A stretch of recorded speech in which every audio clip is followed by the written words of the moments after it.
Say something. Huh? Say something. Oh, that's something. Did you not play the little intro, Jamie? I played it. For some reason, I line it up perfectly, and I just can't hit the stupid pad correctly to get it to work at the right time. So I have to hit it again, and then the timing is off, and the perfection has been skewed, which makes it no longer perfection. Right.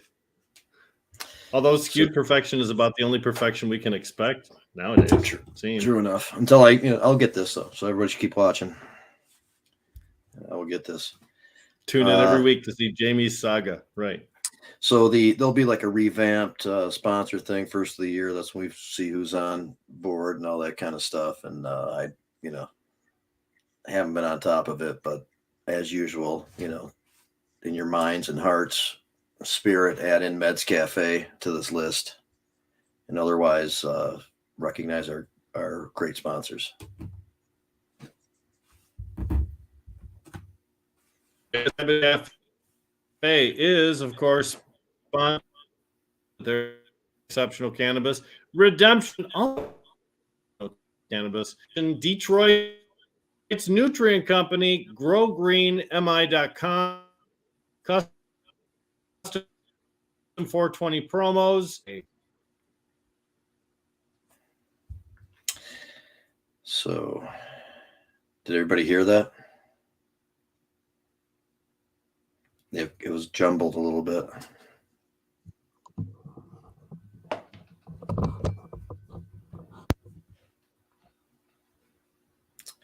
So, hope you read it at least. About that. Try it again.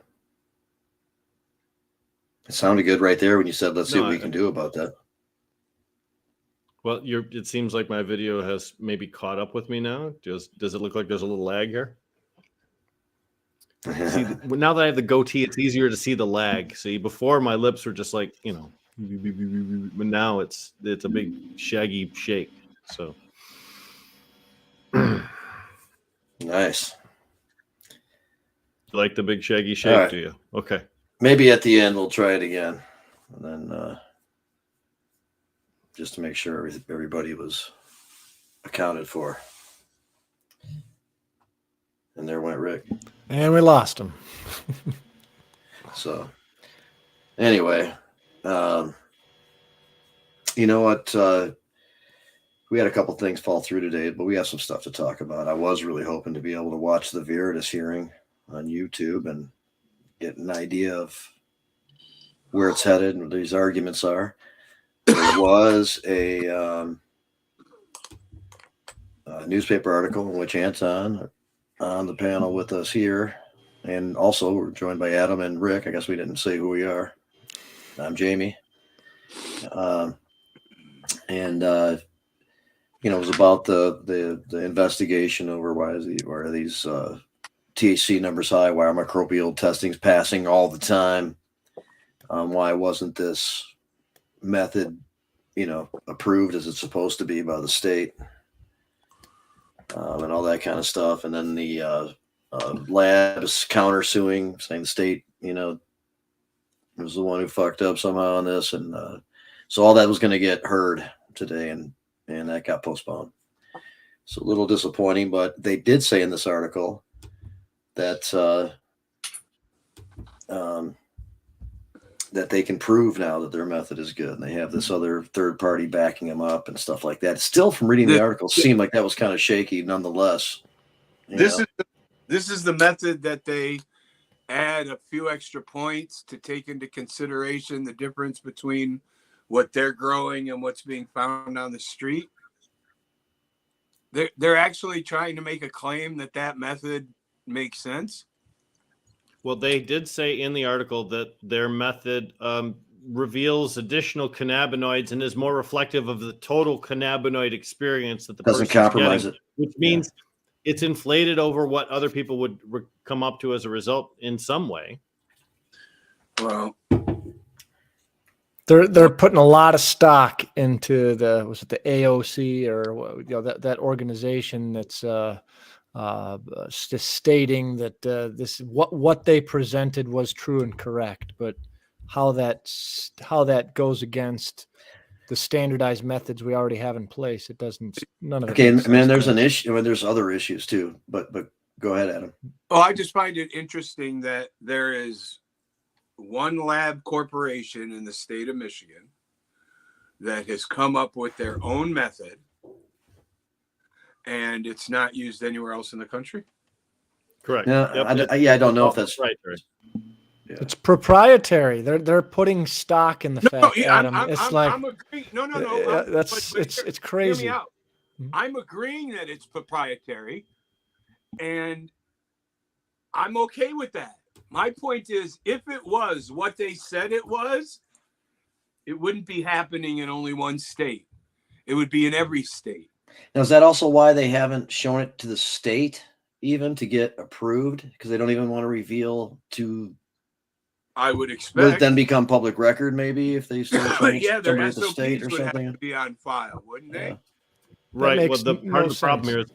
here is the state asked them what method are you using, and they responded one way in 2020, and then in 2021 they changed their methods and didn't tell the state. So the state then discovered that they were using a different method, and they had never updated that in order to get approval. So I think in a court-wise mindset, whether or not the tests are good is kind of irrelevant. It's whether or not they We're following the comported rules. with the requirements. Right. Right. And that's You know- what's going to be the big issue here is, did you or did you not break the rules? We don't care what your method is. Your method doesn't mean anything. None of these methods mean anything. So Sunshine Daisy asks, how do they still have a license without an approved SOP? So they're countersuing. They've got a blue chip Right. law firm, and they are saying that the state's the one that are causing all these problems and fucking with them Right. and all that kind of stuff. So this gets dragged out.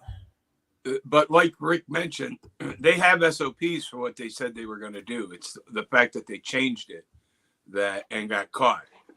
And as far as the microbial stuff goes, do understand that, and this was kind of shaky. They were asked to show all the data utilized in that process, including the temperatures in which some of these things during the process underwent, and they were not able to produce that information.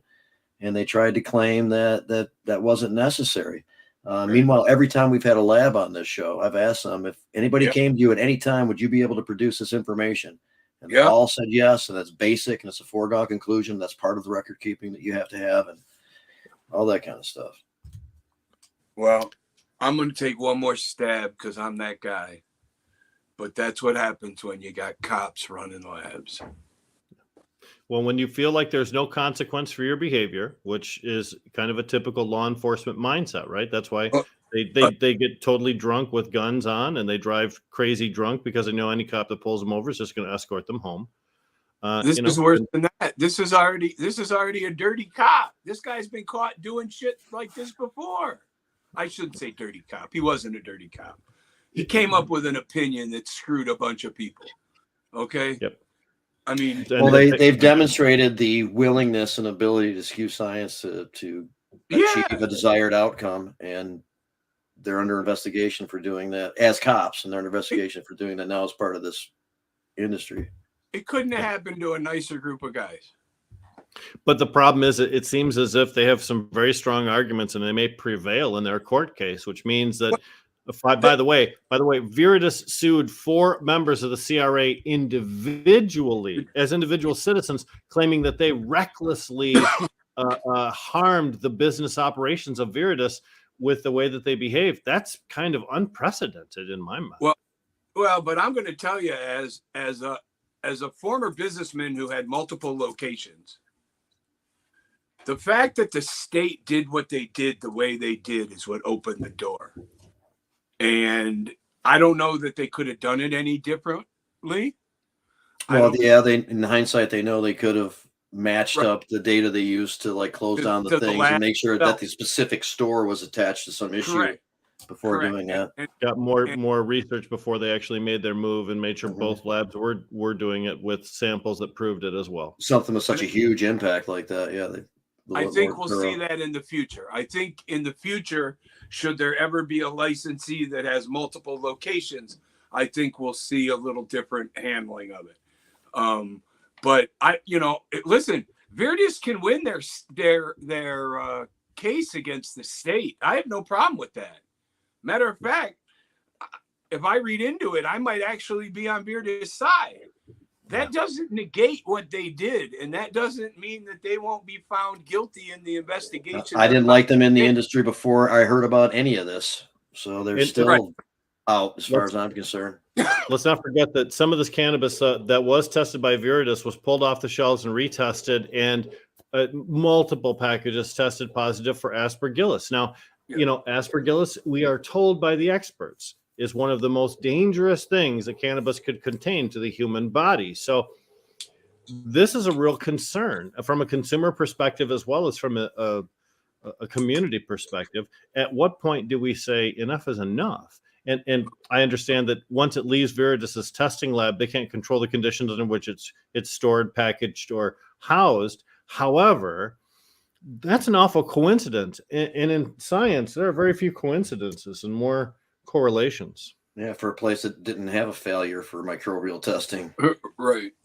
And aspergillus. And turned it around much faster, too, than typically expected. Aspergillus is the cause of the one death I'm aware of. Yeah, but, you know, it was there, and there was cannabis there, and somebody died. I doubt that if we all examined it, we would agree that it was demonstrated to be causal. But that is on record and talked about. But that's one. We're talking billions of people. True. I'm willing to accept the one. There's an acceptable amount of death associated with every substance on the planet, except including water and aspirin. Yeah. Except cannabis. Yeah.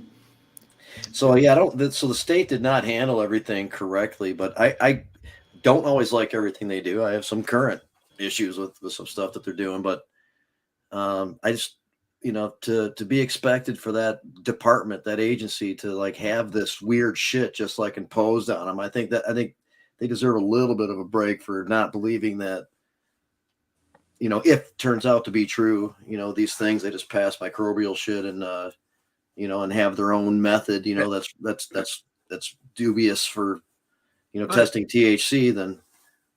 But how is really on that much? How is that method, if it's an acceptable method, not some sort of scam on the industry? Meaning, you know, you can go to all these labs, but if you come to us, we'll give you better numbers. And the state's good with that. That makes no sense to me. I don't know if the state's good with it. Yeah. Well, but I don't know if the state's good with it. Or you mean they appear to be good with it because they haven't taken their license away for doing it? Or, you know? Well, that's a start, don't you think? I mean, there's something, and that's the other thing. Look at whose licenses they're taking away for what, and look at whose licenses they're not taking away, but willing to look at an investigation. I mean, some of this stuff, I know we're new at this, but uniformity is important. And I think that there's a concern. There is a concern that the CRA is not being equal in the way that they're penalizing certain things. A lot of the labs said, if this was us, we'd be screwed by now. You know, but that organization, from its inception, whatever you wanted to call it, all those years ago, was never fair. The Bummer, the MRA, the CRA, the Department of Community Health before them, all of them. These, I mean, talk about original sin. Yeah. Sorry.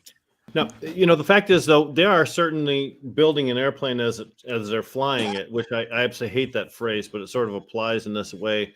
The CRA, you know, you have to give them some kind of credibility or some kind of leeway, rather, because they did what they thought was right for public health and safety, which was stop the product from both labs, which they had reason to believe was using exactly the same standards and testing methods, which were the problem. So from a logical perspective, looking out for public health and safety, it certainly seems like that was the goal of the two lab recall.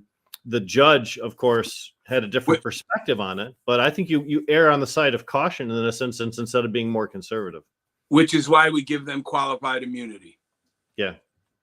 Yep, because people can make the judge is the one, and we get it into court, and the judge is the one that says, you know what? state, you blew it. Mhm. Now we're gonna fix it, but you blew it. Now, if there's an email chain somewhere where Viridis North says, we're not doing this, don't penalize us, we're not doing this, don't penalize us, and then they penalized him anyway, that would be illustrative in a court where it would certainly seem like maybe they were being more harsh than they had to be. But I don't believe anything like that exists. I don't think that's the case. I think that, back at that point, they probably very seriously considered what their options were and came up with this particular one. The decision by Director Hanna to seek the revocation of Green Culture's license in Flint, that was an interesting revelation to make in just some kind of a news release or a news interview rather. Especially because it appears the product they had was legally obtained through proper channels. This is what I'm hearing, is that they have, receipts and certifications for that particular product as being hemp. I think I remember in the article that was quoted, they said they had interviews with people who absolutely said that they knew it was marijuana and not hemp. So they took it in knowing what it was. Now, if that's the truth, then it's hard to say that they have some kind of test results which excuse it. And again, we're not privy to all the details of it, but it seems really fishy all the way around. But to announce the license revocation before anything else. Well, he said he was going to seek it. He didn't say they were revoking it. He said he would seek the revocation, right? But nobody ever said they were going to seek the license revocation of Viridis. I've not heard that before. And that's what I'm saying is like we're not treating everyone equally, and I would expect you to always go after a license. I don't know if any of those places are mounting the same kind of a challenge that Viridis is, and certainly the same set of facts aren't there, but they controlled 65% of the market by their own admittance at one particular point, and in that instance, they had millions of dollars in a war chest ready to go for this. A regular guy, he's not going to have that. He's not going to be able to do that. So, but the other thing about this situation, I have no proof, but I have heard now from a couple of people that this is the beginning of a larger investigation. The Viridis thing down the road from this. No, the green green place, green culture, yeah. Oh, I would expect. So some of the stuff is like probably starting to present this story, maybe if true. Again, I've got nothing to back it up with. I just heard this now a couple of times, so just conveying that for whatever it's worth. We'll see what happens. I would expect that the department is eventually going to have a division that has to look for full-time work, and that is the investigations of licensees. I mean, they do that with alcohol. Are they sending underage kids into dispos? Are they we're starting more stuff like that? I don't know about exactly that. Are they trying to get people to buy over their limits? Are they enforce? I don't think existing regulations is going on. I think right. I don't think they're trying to track them in retail issues like that. But I think what they are doing, like Jamie mentioned, is looking for those pre-existing laws that someone violates as a corporation. I know that they added 10 additional people to the ranks, and they were all investigators or associated with investigations. And again, they're only focused on licensees. Anton and I participated in the Consumer Connection meeting, and we just had our meeting yesterday. And I asked about the use of the term caregiver cannabis in the press release. And the CRA admitted that was probably the wrong way for them to go about communicating that message. There were actually two separate issues there, but the way that the release was structured didn't identify the difference between the two, and that they had every reason to believe that the cannabis that was missing or whatever had been obtained during that time period when caregivers were allowed to legally sell untested cannabis to retail distribution centers in order for them to fill their shelves. And I think that's really where they're going to focus on too, is there's a lot of poundage, millions, not millions, obviously that's an exaggeration, but thousands of pounds of cannabis in the system from that time period that still remains unaccounted for. Well, and I would think that if they're going to start looking at where this stuff is coming from and what has been happening and how this is playing out, that if they do catch somebody bringing in unregulated or unmetric tagged product, that the license itself is what's going to be attacked. We don't have any tiered punishment system like we do for the liquor license. They do actually have a range. They can go from a fine all the way through license revocation or suspension. Correct, so they but have a it's range not of punishments it's they can not a choose. first time, second time, third time Right. thing, and that's where the liquor license, you don't really have to worry until you're at about number 2, and your second hit can be troubling. So I just wonder if they're ever going to get to something like that, because I can see some of these places not worrying because, Yeah. Joe Sullivan mentions, They're doesn't not that show the coming. product they're selling isn't fresh? That certainly would be a reflection of the retail operation. And I think people that shop at Green Culture have reason to be suspicious of what they purchased in the past and to be more cautious about what they get in the future. But a lot of this stuff doesn't come out until months after a violation has been reported. So now here's all these people going to this place, buying cannabis that's potentially old and no longer reflects the test results, if it even has test results. And that Or really a if it was disservice. they're purchasing it as cannabis, that'd be a problem if that was part of it. I know guys that bought cannabis from companies that were going out of business and moved it into their metric shop because that was the time they could load up their one free, and they had years worth of cannabis. Yeah. Years. I know of a few big Caregivers could inventories unload like their that, too. entire supply if they were to come into ownership of or to come start working for a cannabis business, and that meant their existing plants as well as their stash. That whole thing was weird, though, about allowing the untested caregiver product into the system, because we're trying to pride ourselves on following the laws and the regulations, and that was in no way within the scope of the law, yet they made this one exception, and Right. now it's kind of become an issue down the road. It should have really, unless we amended the law, should have never been allowed in the first place. Yeah, so I see why they did it, but I argue all the time that they should have not been allowed to do it. The system should have failed. It should have been rewritten, and we should have started over. We suggested Yeah. to the regulatory agency that what they do was to license cultivation centers first, which is the intelligent way to roll out a system, get people to get plants in the ground, and then you open retail stores when there's actually some product in the pipeline to put into their stores. But they decided that to avoid litigation, they would license everybody simultaneously, which literally meant you now had a 4 to 6 month gap between supply of anything and in your retail store's operation. So that meant a lot and they of were not retailers compelled to do go out. that. They Nope. interpreted, And things even weirdly at better, times. you had like the Wild West going on, and nobody knew the law, so people were doing all kinds of bizarre things with the, with the cadre that they were going to be licensed. They were licensed. They've been approved. All kinds of things. People were doing whatever they wanted. Yeah. So eventually, during emergency 19, yeah, go ahead. Right. Joe Sullivan asks, weren't people supposed to report their caregiver cannabis to the MRA? He said, didn't shops have to let the state know what caregiver inventory they had once Metric came online? They did, actually. They had to report everything they had on hand, which is how the CRA knows that they believe 50 pounds of caregiver product is missing from Green Culture, because they know what's supposed to be inside the building. If it didn't go out through the retail front and it didn't go out through the secure transport back, it has to still be in the building. And if they do an inventory and don't find it, then that's missing cannabis. Yep. So it started off being a little bit more loose as far as some parameters, and then eventually the metric and testing took place for that stuff. But we need to. Just about that whole, they also didn't need testing. They could allow untested product into the marketplace because they know the same thing that the three of you and the people watching know.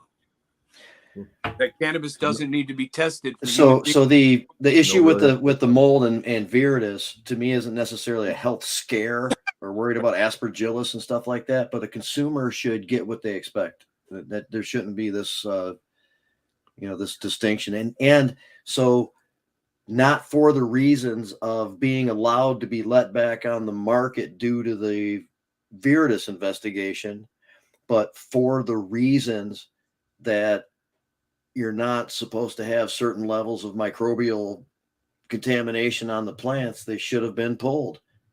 They should have been pulled just for the regular rules of the department. Once it was discovered that they had the that they didn't pass the microbial tests anymore, regardless if it happened after, it left Viridis's lab or whatever. They don't pass. According to our rules, they don't make it because they don't pass. And that was the issue. One of the issues for me anyway. I mean, they should have recalled all those batches. They should have. I look, But not based on losing to Viridis in court, but just based on the regular rules that are already in place. I'm sorry, go ahead, Adam. Right. oh, I just was going to say, I look forward to 20 years from now when they finally have a look back at some of this stuff and laugh, because a lot of this, it's going to change so drastically that, we will look back and laugh. No, we've Well, made here's the everything. thing. Oh, Go sorry, ahead, go ahead, Anton, Rick. please. I was going to say, we've made things so litigious in this society that it's sad that the only thing anybody, our leaders, everybody's thinking about litigation, the licensees, the regulatories, all that shit. It complicates everything to the point to where we're delaying progress. And I guess that's the boogeyman that we've created as a democracy. But until that stops, everybody's gun shy. Nobody's willing to really step off and do the right thing, But allow me to point out, Anton, even back in Shakespeare's time, he wrote, "The first thing we'll do, let's kill all the lawyers." So Right. This isn't a creation of our democracy. The legal system as it exists and the penalties created by a Western style society, they go back hundreds and hundreds of years. I mean, you can find a lot of real problems with when the Pilgrims came over and John Smith and all of those people trying to come in and grab gold. There were so many lawsuits over who got it, because who paid for what percentage of the ship that they sailed over on when they quote unquote discovered this gold mine. Lawyers have been at the throat of society for a very long time. Back in the Greek point. days, they Good hated point. them. They hated Good them in the point. Greek days too. Good point. And don't forget, Viridis is using their lawyers to slow this process down and to get all their ducks in a row. And the outcome of the investigation should have nothing to do with the outcome of the lawsuit. At the end of the day, though, Rick made the point of they didn't follow the rules. They did not get the Right. proper approvals. So they could have, whoever they could have the next best, the cure for cancer that they have put out that's proprietary. And if it wasn't approved and you put it into place, you're still wrong, right? I mean, there's nothing that can write that. But what we've seen in our appellate court system in Michigan is oftentimes that doesn't prevail. Right. That True. whole thing just doesn't True. work. And we've seen. Remember, Go ahead, Adam. I'm sorry. I just was going to say, this is a game of chess, not checkers. Yeah. Okay. And some of these people know what they're doing long before they make their first move. Well, I'll They're tell you winning. what, Viridis is winning the media war. I think Yep. that's true. The CRA is not issuing any press releases. They're not making any statements. They're being all closed mouth, and perhaps Nope.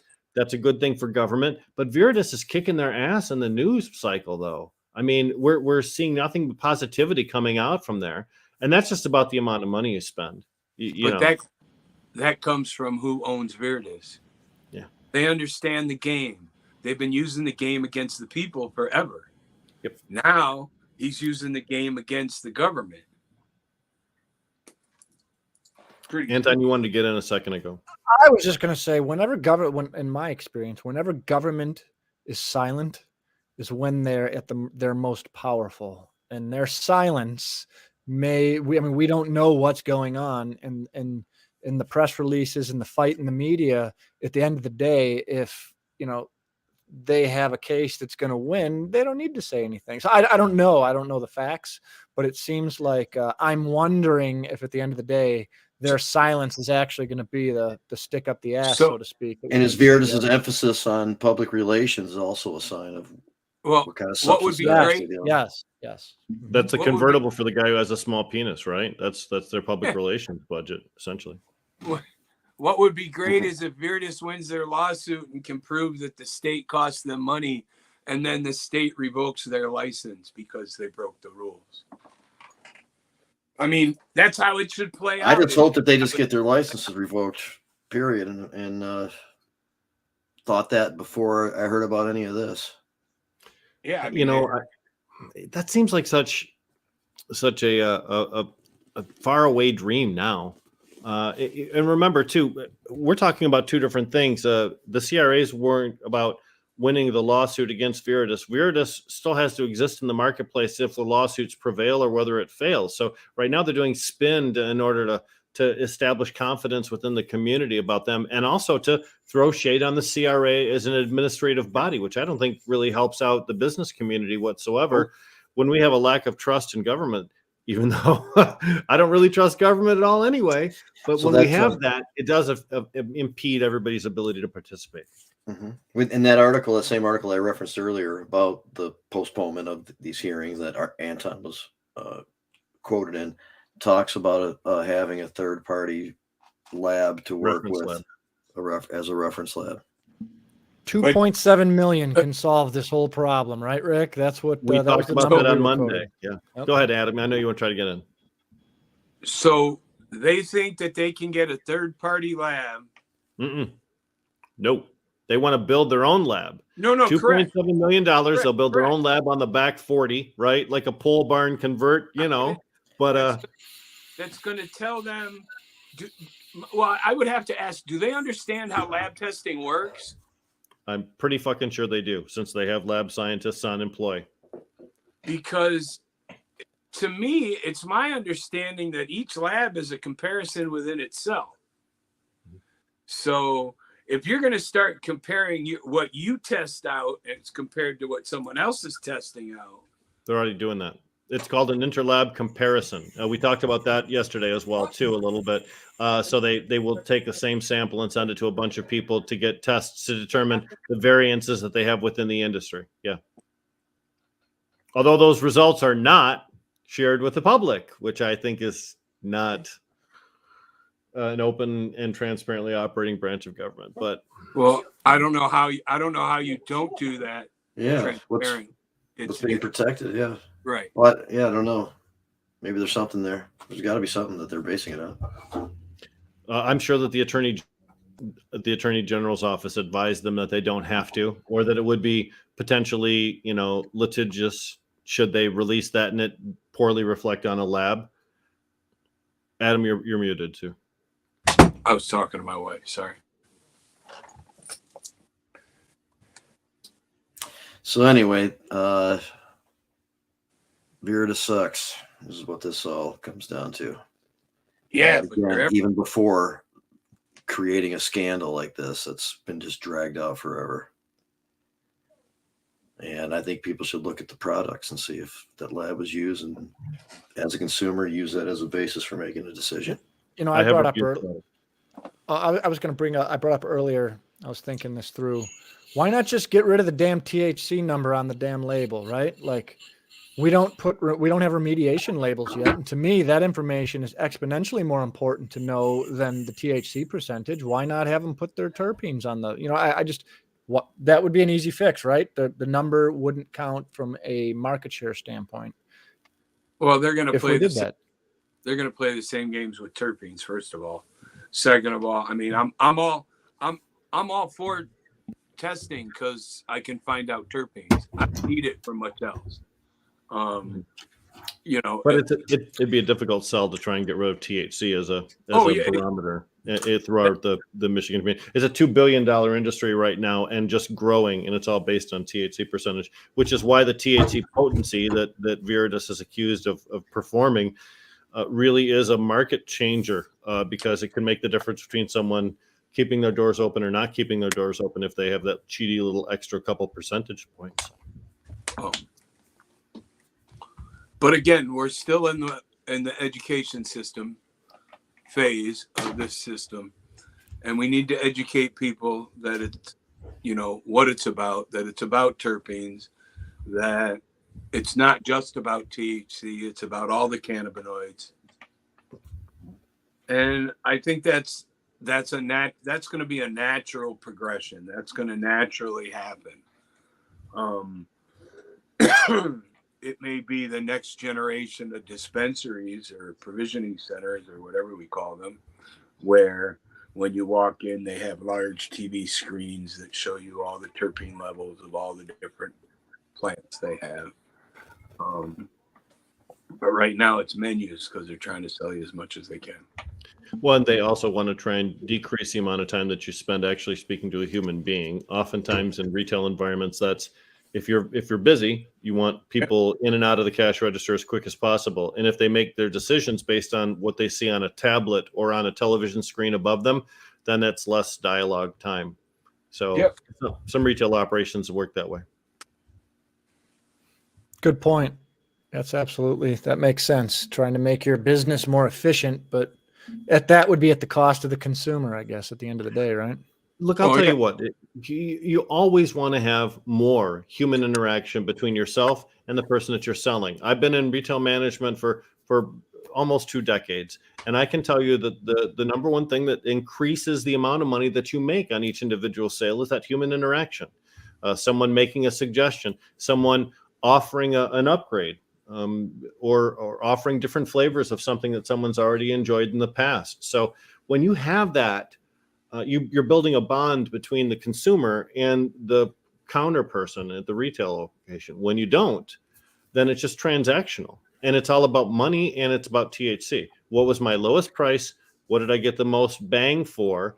And I'm going to go shop at the next place because I don't have a connection to that guy. I can't even remember his name who was behind the counter there because he was quick and featureless and had no personality. That's the wrong way to do retail. I don't care and the other labels too, the sativa, indica labels and stuff like that are commonplace and part of the conversation and all that kind of stuff too. So there's a transition in place, but it's a difficult thing. You got to retrain millions of Michigan cannabis consumers, and not just Michigan cannabis consumers. About 15% of our retail supply comes from out-of-state purchasers. So you've got to train people in Ohio and Indiana and Wisconsin and Illinois as well. Yeah. That's a big get. It's a big ask. We might be stuck with THC numbers and improperly stated indica sativa for a long time. Yeah, but I see it happening now. I see the information coming to light, and it's, I agree with that. It's a matter of time. Could be I think people want to take a while. People are open to it, though. I know that. I mean, they bring it up, even if they start talking like that. When cannabis is your hobby, you really want to know all you get to know about the hobby. And as soon as you start learning about it, you know that sativa and indica is a lie. Yeah, as far as like being a predictor of effect, and then it does have other purposes to discuss, and that we know what they mean by that, and there's these groupings of terpenes that seem to be more likely what that represents, and all. If you can get that information into somebody and give them something better to go on, that's cool. It's hard to do that though. And I'll tell you a great example of that. So we're going through these Warrior Cup samples, right? We have all these different samples that we're going through, and we had 4 categories. One of the categories being daytime strain.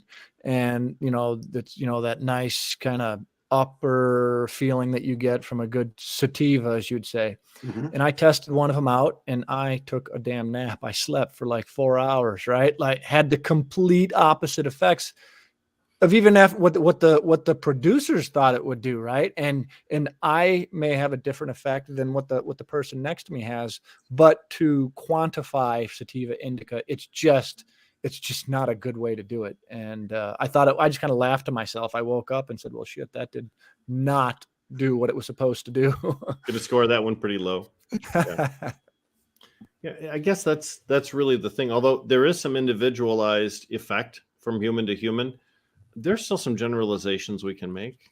And right now, I think we all agree, most everything is a hybrid of some kind. There are very few pure.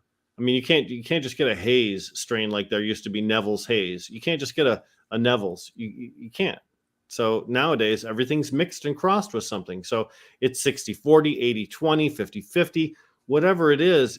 The indica sativa hybrids are more common than anything pure. So it is really a name game. I think also, too, the name game applies to naming strains.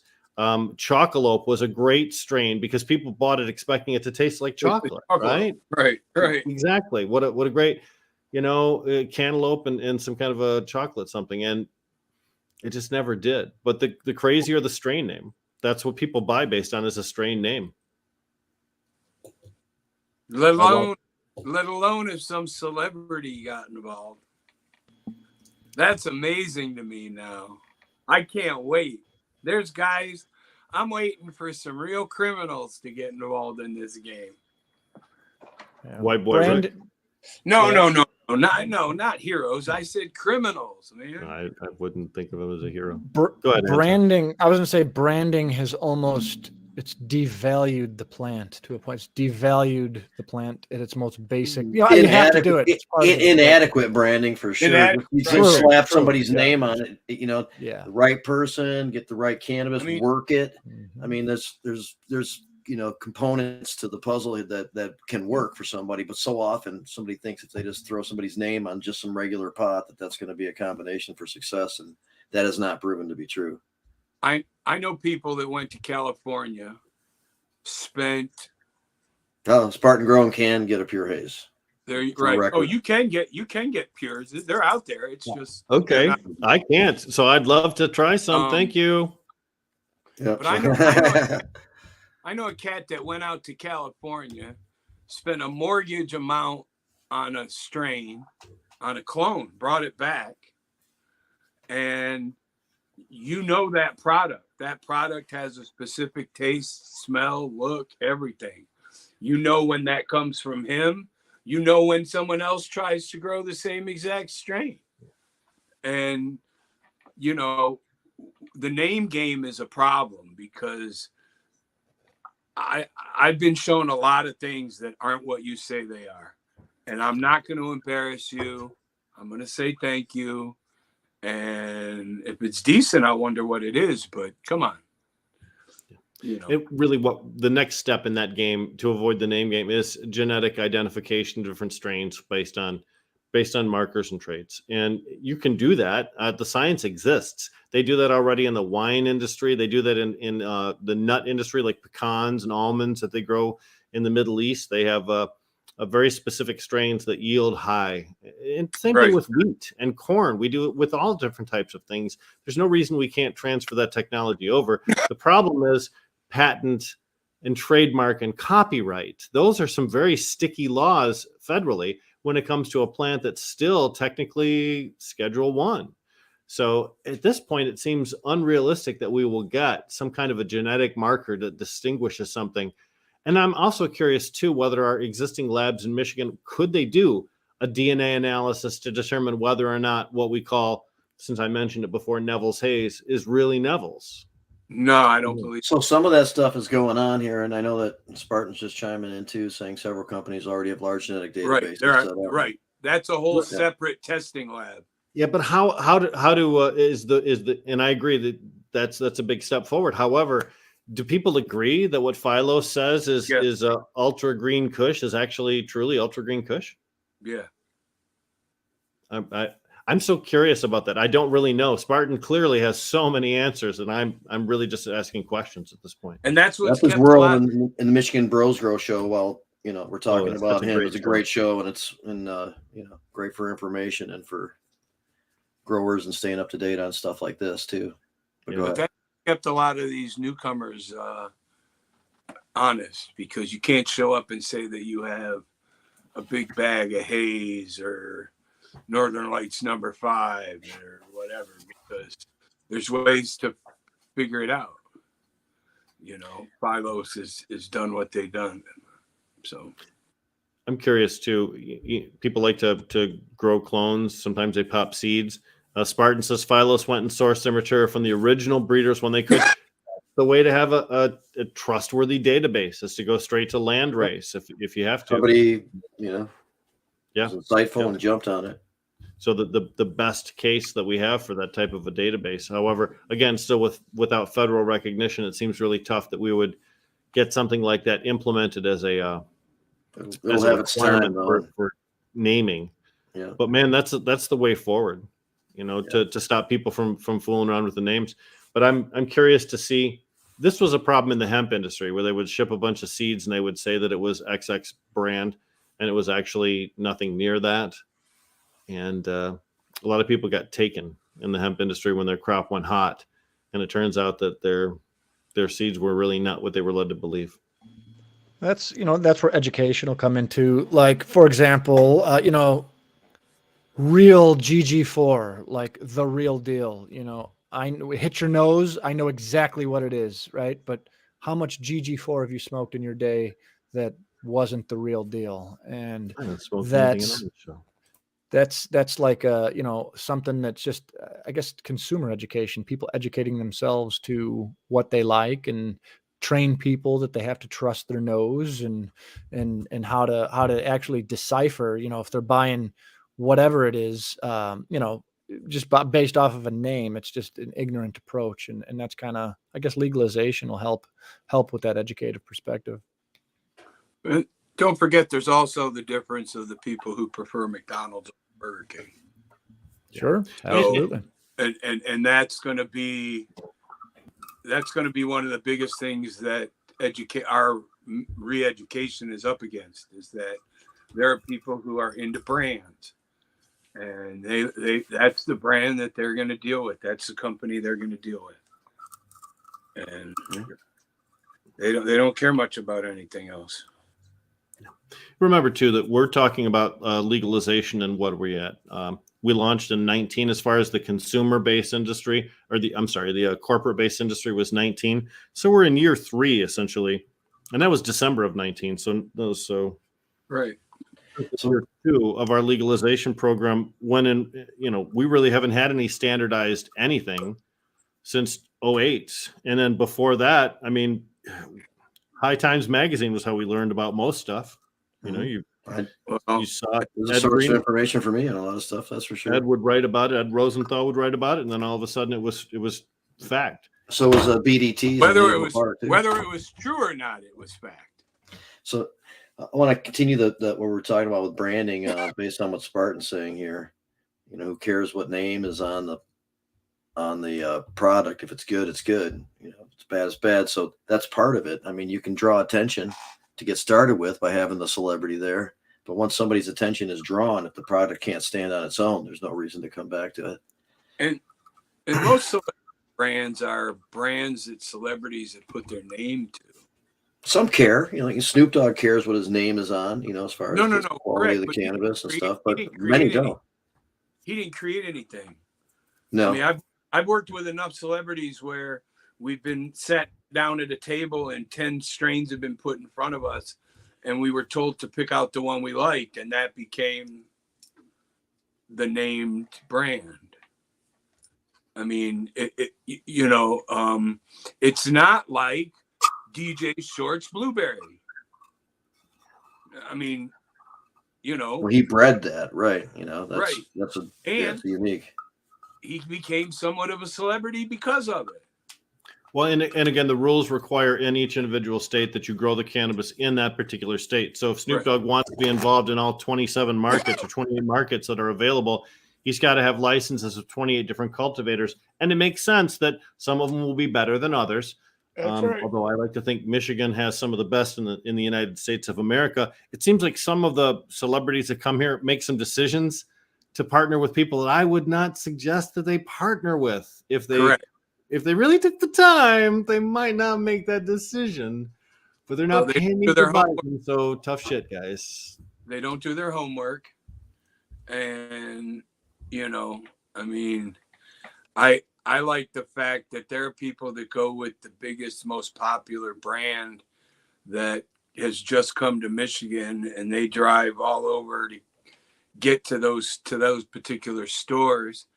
And I can remember before that brand ever had a foothold in Michigan or anything, and the stuff that I was being, the actual flower that I was being given from that brand tasted phenomenal. And as soon as they opened up shop in Detroit or Ann Arbor, now they're in a metric system grow, and the quality plummeted. Well, and you know what happens? So you've got 3 people who's got hands in the kitty, right? Then all of a sudden the celebrity comes in, and now you've got 5 hands, because not only the celebrity gets a cut, but his agents get a cut too. So now the same cannabis retails for the same or maybe slightly more than it did before, but there are more people taking a piece of the pie. So everybody gets less pie, which means sometimes quality drops off. They cut corners. They use different cannabis and just say that it's this. There's lots of ways in which sometimes you need something volume that starts off good might devolve. Yeah. Dude, I walked into my buddy's dispo one day and he said, "Hey, tell me what we should call this." Because he had 40 jars up on the wall and he didn't know what he should name it. I mean, game's up, fellas. Come on. And he sold the shit out of it. We used to do that at Big Daddy's too. If something didn't sell, you just change the name. I remember one time very famously, we had cannabis that couldn't sell, and then bud tender Stephanie changed the name to Stephanie Loves You. That was the name of the cannabis, and it sold like crazy. Sold like crazy. So I'm going to bring Charmie on when she gets a good connection here. When and if she gets a good connection. But I also wanted to check in with Anton. Off of here. Here's Charm. Leo. Hey, Charmie, you're with us. You're live. She's talking to her cats. But we've talked about this as an ongoing story and haven't gotten to it in a little bit. And I just wanted to get an update from Anton. There was an issue with how funds that were created by the MRTMA tax revenue to be used for veterans research, PTSD, and try to prevent suicides. And they were mandated to use FDA standards for the studies. But it was discovered that cash was going out and scheduled to go out for less than the standard required. And so that was caught. There was a lot of meetings, a lot of bringing this to light. Anton kind of led this charge, brought in a lot of people. Work. So sorry. And maybe I can move the router. We can hear you well, Charmie. We can hear you. Although not seeing you is a bummer. We'll see what happens. Anyway, so the result was an agreement to like set everything straight and then to have regular meetings to get updates on what's going on to make sure the plans are meeting the standards and how the money's being spent and this type of thing. So we just haven't checked in a little bit. And I know that stuff has gotten started. So if you don't mind, Anton, if you let us know what's going on with that these days. Yeah, for sure. Who's really upset about having to make the change? Because I know some people are not real happy with having to change the way you ask them to. Oh, thank you, Rick. That's actually a compliment. I take that. Basically we had our first meeting on November 16th and it was, the stakeholder meeting. So we had Wayne State, U of M, MAPS showed up, and then CR, we had our normal CRA folks. I invited 4 veterans to join that I've worked with. We had myself, we have Charissa Jackson, who is the chief medical executive for AMVETS. Montel Williams. I got hooked up with Montel Williams, and he is a former Marine, and he is a passionate person who actually has a decade of clinical trial experience at the federal level. He's been advocating for this for years, right? And my buddy Josh Parrish, who is the executive director for Vet Life, he's an attorney, and he is very savvy when it comes to looking at numbers. So we had this meeting. Everybody showed up. It was an hour meeting, and each grantee presented what their changes were. MAPS essentially said they're still waiting FDA approval. They've been in the process of FDA approval for 12 plus months, right? They're just getting to the point to where the approval may happen. FDA is a pain in the ass to deal with. And it just seems like when you're dealing with cannabis, the amount of questions that you have to answer are going to be just over the top, right?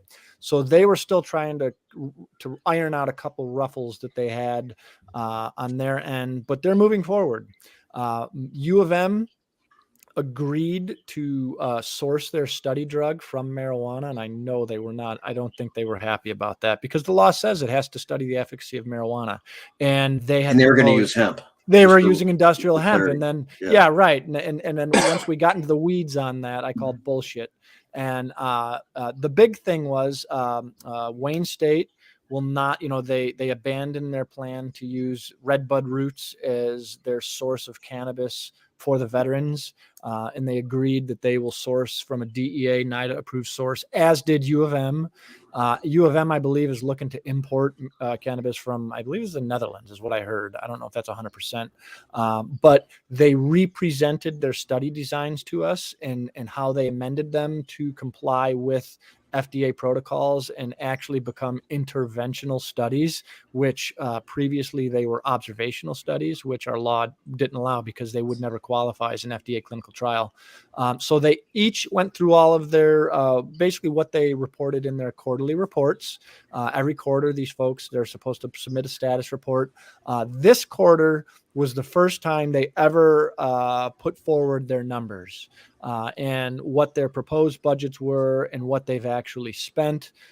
So it wasn't a line item budget though. And that's going to be my next fight. I want to know where the money's going. And, Wayne State got $19 million and they're proposing Almost half of it. From what I have seen, $5 million in salaries. That ain't gonna fucking fly. I'm telling you right now. I'm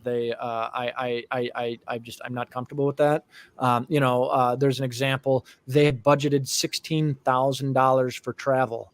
Why you need to travel anywhere for a veteran PTSD study that's happening in Michigan, I don't know, but there very well may be a good reason. But what I want to know is, was it 2 doctors flying first class staying at the Waldorf? Or was it a group of colleagues going to a convention or something, flying economy, staying at the Holiday Inn, right? We need to know these things because that is where waste and abuse happens. It happens in the minutia. It happens in the to be determined. A lot of these folks are just getting their study started. So most of the positions that they're anticipating paying are all to be determined. So this money's set aside, which I understand. But I'll tell you, when we asked Wayne State, why are you spending all of this money on salaries? The response that we got is these studies are expensive. That ain't going to fucking fly. I'll tell you right now. Meaning they're bringing world-class researchers to really... There was no indication of that. They may or may not be. I mean, I know there are a couple of the consultants that there's a lot of people. They're using existing professors from Wayne State University to conduct this. So those people are already paid salary. Right. It's a budget line item issue. They move it from the budget line that it's at, and they put it into this new budget line because they got the money.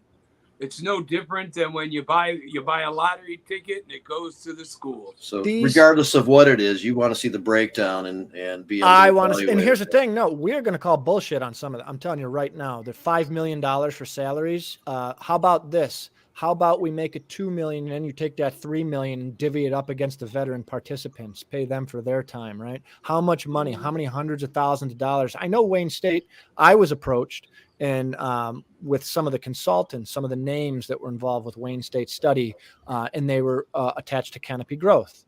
And I say to myself, why would a Canopy Growth consultant being hooked up with Wayne State for a veteran PTSD study in Michigan? These are questions that nobody would know or answer unless it was brought to their attention. Now, have they gone forward and hired those folks? I don't know, but it was brought to me and I asked these questions because nobody else has asked them yet. So I think what I'm pushing for is we got the stakeholder group, big plus. They amended their study designs. Awesome. It was a huge win. And now it's going to be the accountability phase to make sure that the money is being accounted for properly prior to it being spent. So there was a lot of headway. There was a lot of progress, but we can't all high five and kumbaya yet. I think that I am hopeful that in the next legislative session that there will be more potential legislative accountability, if you will, to where, really at the end of the day, the legislator is the holder of the purse, right? They control the purse. I would like to see all these folks explain their expenditures to the legislator. And if the legislator is comfortable with that, they are representatives of the people, then we should be comfortable with that, right? But it needs to be asked. And I think that public accountability is how we solve this. CRA has facilitated the group. They were the middlemen with figuring out how these study designs were supposed to go. They've been receptive to everything I've asked. Director Hannah's been great.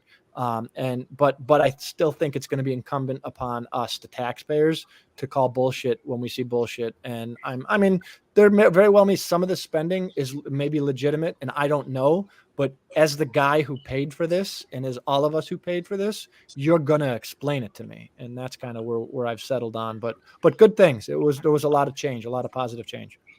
For those people who may not be familiar with the rules, I just want to say there were $20 million allocated from the Michigan Regulation and Regulation of Marijuana Act in 2020, and also $20 million in 2021. But those programs are eclipsed now, and there are no more awards unless the legislature decides they want to allocate $20 million or a different amount from the MRTMA's funds. So, or change where the current important. allocations are going, or however they want to do it. And I think that's something Exactly right. And those could, of course, be changed in the future, but there's no more money coming. This is they shut the tap.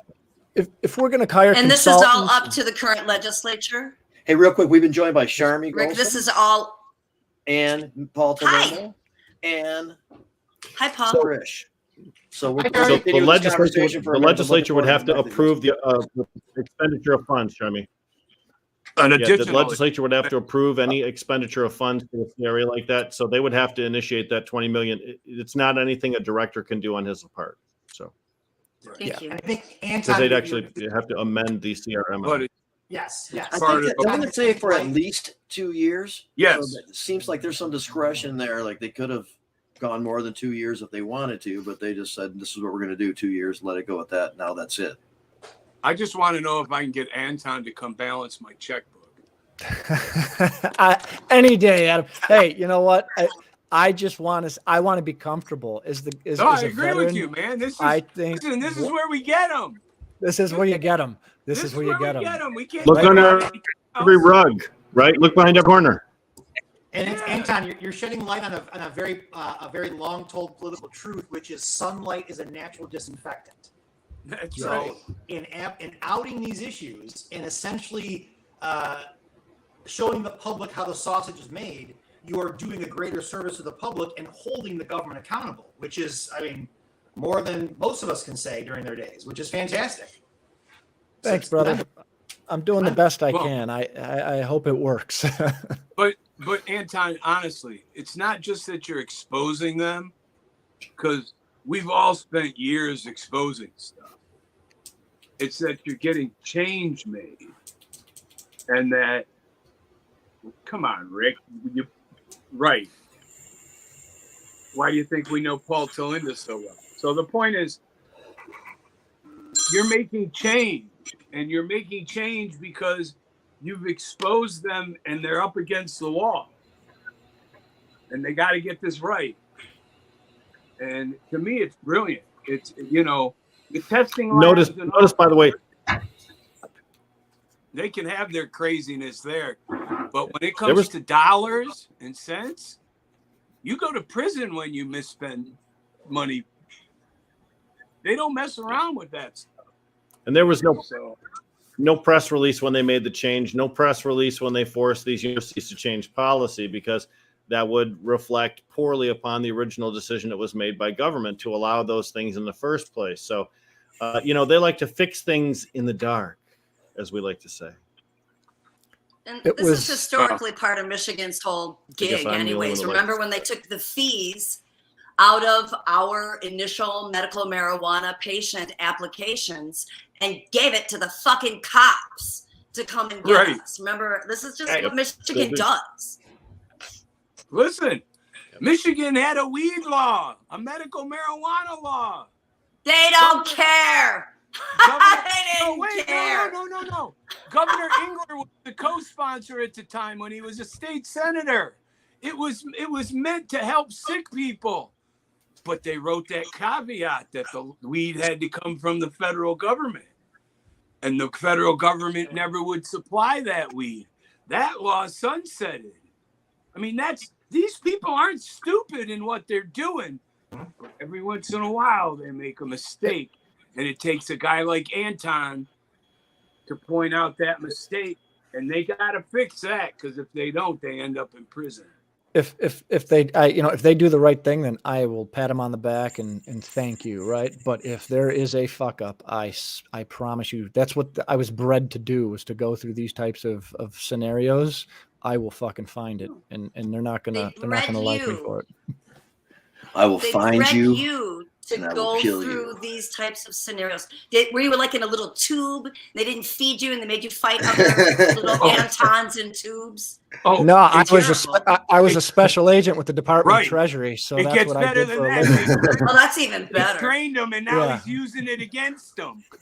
That happens. Look at the entire law enforcement action prohibition team, action partnership team. It happens. Yeah. Yeah, it's what I do. So once you've seen corruption up close, you want to fight against it. Yeah, 100%. Yeah, I agree with you, brother.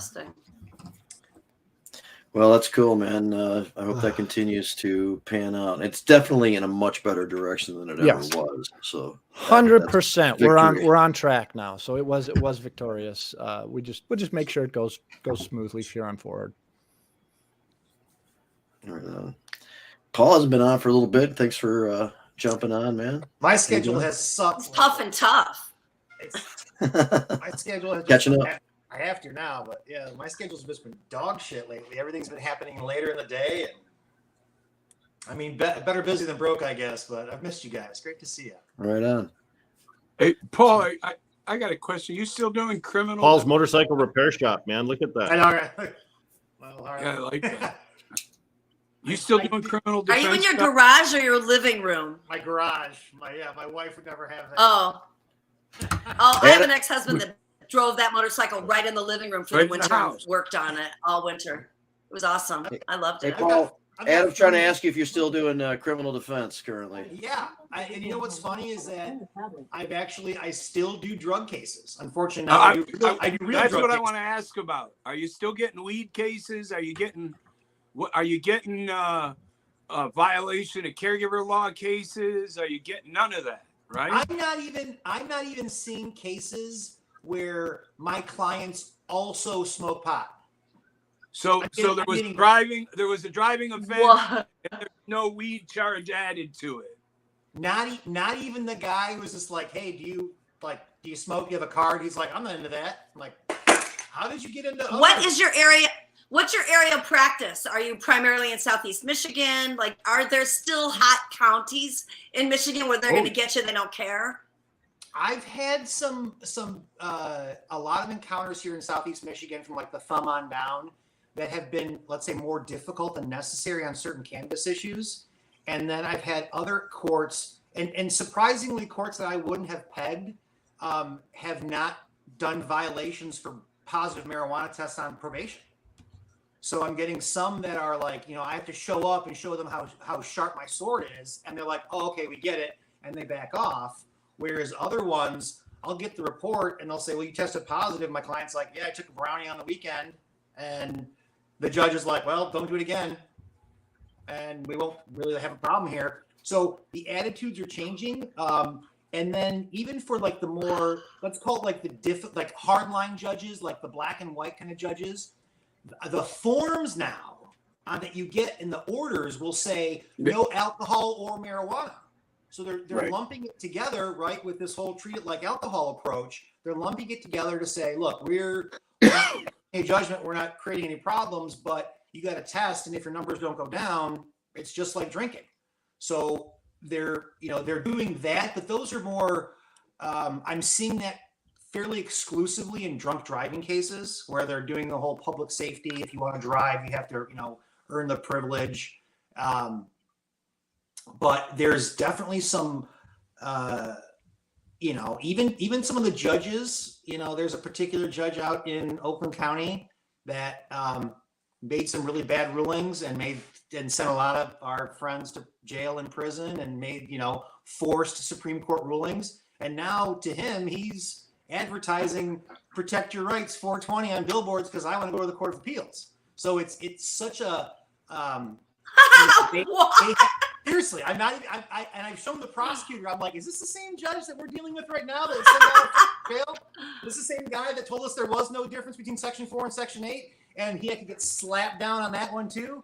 And then all these things. But that's how you forget how, or I should say, people forget how long a memory is for those who've been wronged, right? When if the law changes, it's like, oh, I'm going to pretend like I never did anything wrong and go on and pretend like I've always been cool with it. I've always respected the will of the people. When like people like this is still like, we're not even talking even 6-7 years yet. We're not even talking 10 years since the damage has been done for these people that have gone to jail. And these people move on like, oh, cool, pot's cool. My cousin's involved.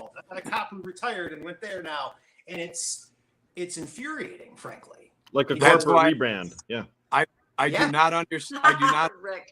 how former prosecutors can get licenses.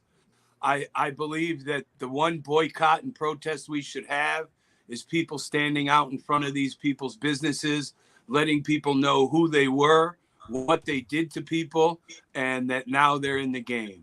I'll help. And I would stand out there like those anti-abortion people, and I'd hold big signs of David Gorsica talking about sending people to prison for weed. And I'd go stand out in front of his licensed facility, and I'd let people know not to shop here because you're putting Yes, money in license. this man's pocket. He has a licensed facility. Yeah, I David believe you. Gorsica. David Gorsica. So I've used David Gorsica in presentation to other professionals, and I've said that the worst part about marijuana is that it makes you a hypocrite. And I've read direct quotes from Gorsica saying there's no such thing as medical marijuana, to the next quote saying, I'm glad to be able to help my clients get these licenses in the medical industry.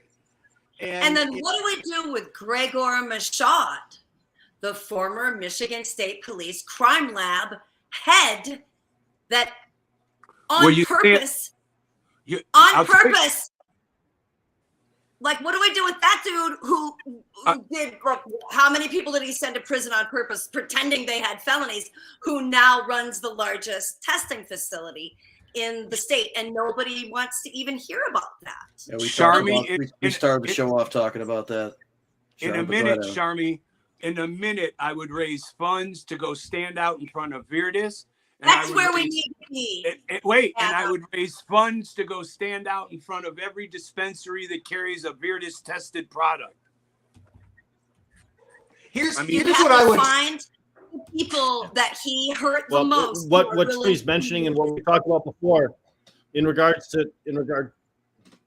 go ahead, Charm. You're our guest. Go ahead, No, I'm just gonna yell. Go ahead. Charmie. I can't. It's I love her. Gorsuch, I'm Well, still what stuck we're on really Gorsuch. talking about here is Well, when fucking he was head of the Christmas. Michigan State Police Crime Lab, Michaud collaborated with prosecutors in order to come up with origin indeterminate result testing cannabis concentrates in order to facilitate prosecuting people for potentially synthetic THC products. Felony. Paul, am I wrong in the way that I related that? Or is that Potentially, pretty like accurate? we don't know the Felony. difference, but since it could be synthetic, we're Right. still going to charge you the felony. And- that was another and- leap in that but- whole fuck up thing. but- That's not the problem. The problem is by doing so, the punishment, because it's treated as a It's giving felony. him a fucking It's much- license. Well, people Call got their it what kids you taken want. away. That corrections officer on the west side of the state killed himself. Well, Yeah. yeah, I felt sad for his parents because he did it in their driveway, but it's about as far as you're going to get me to go on that. No, that was the Detroit police officer that had been busted because they were robbing dispensaries. He killed Oh, the himself. butter. and That his was with the parents butter were- guy. Oh, that's a different one. That's a different Former- one. That's a Detroit police officer, the former Yeah. Grand Rapids prison guard who got Right. busted by Right. his friends while he was making butter, hung himself. Butter. Yeah, yeah, And his- corrections officer, the prison Wow. guard. Yeah. Listen, I have no. Listen, every time they raided my house, they looked at my medical marijuana cards. They said, "This is no big deal." They took a photograph of them. Then they stole them. Okay, so it's a game to these people. It's a game. Well, and let me bring it back to the point of let's say the former They bad literally guys- used to capture your medical marijuana card to prevent you from doing anything. They did. Correct. Like, I couldn't believe it when they did that, and then it just became what they did.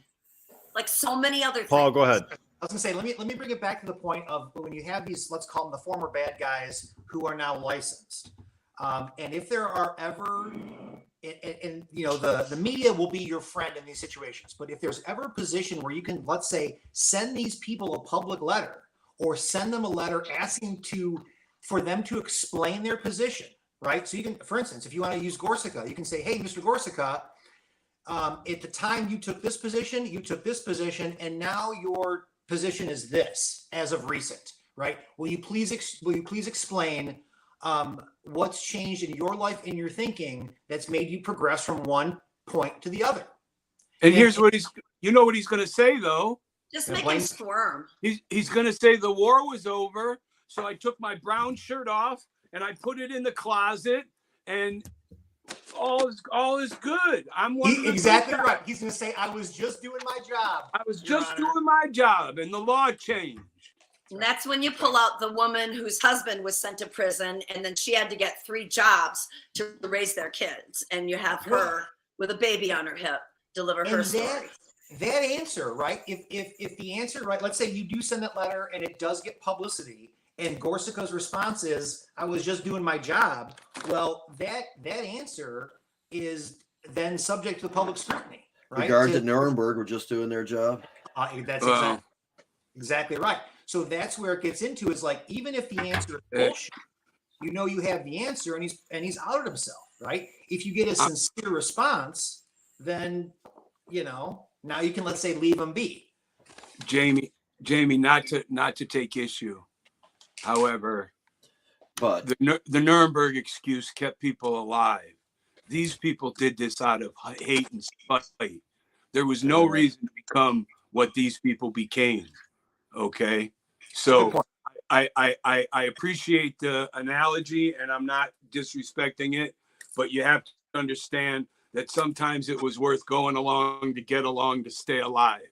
And I say that as a kid that was raised with a lot of Jewish damage. So, but there was no reason for prosecutors to it's treat a common example for saying that, you know, just because the authority told you to is to violate those. No, I agree. And I've always been fascinated when you holler at a cop at his face and you call him a Nazi and he gets offended. I've always thought that was funny that he got offended, because he's worse than a Nazi. He's choosing to do this.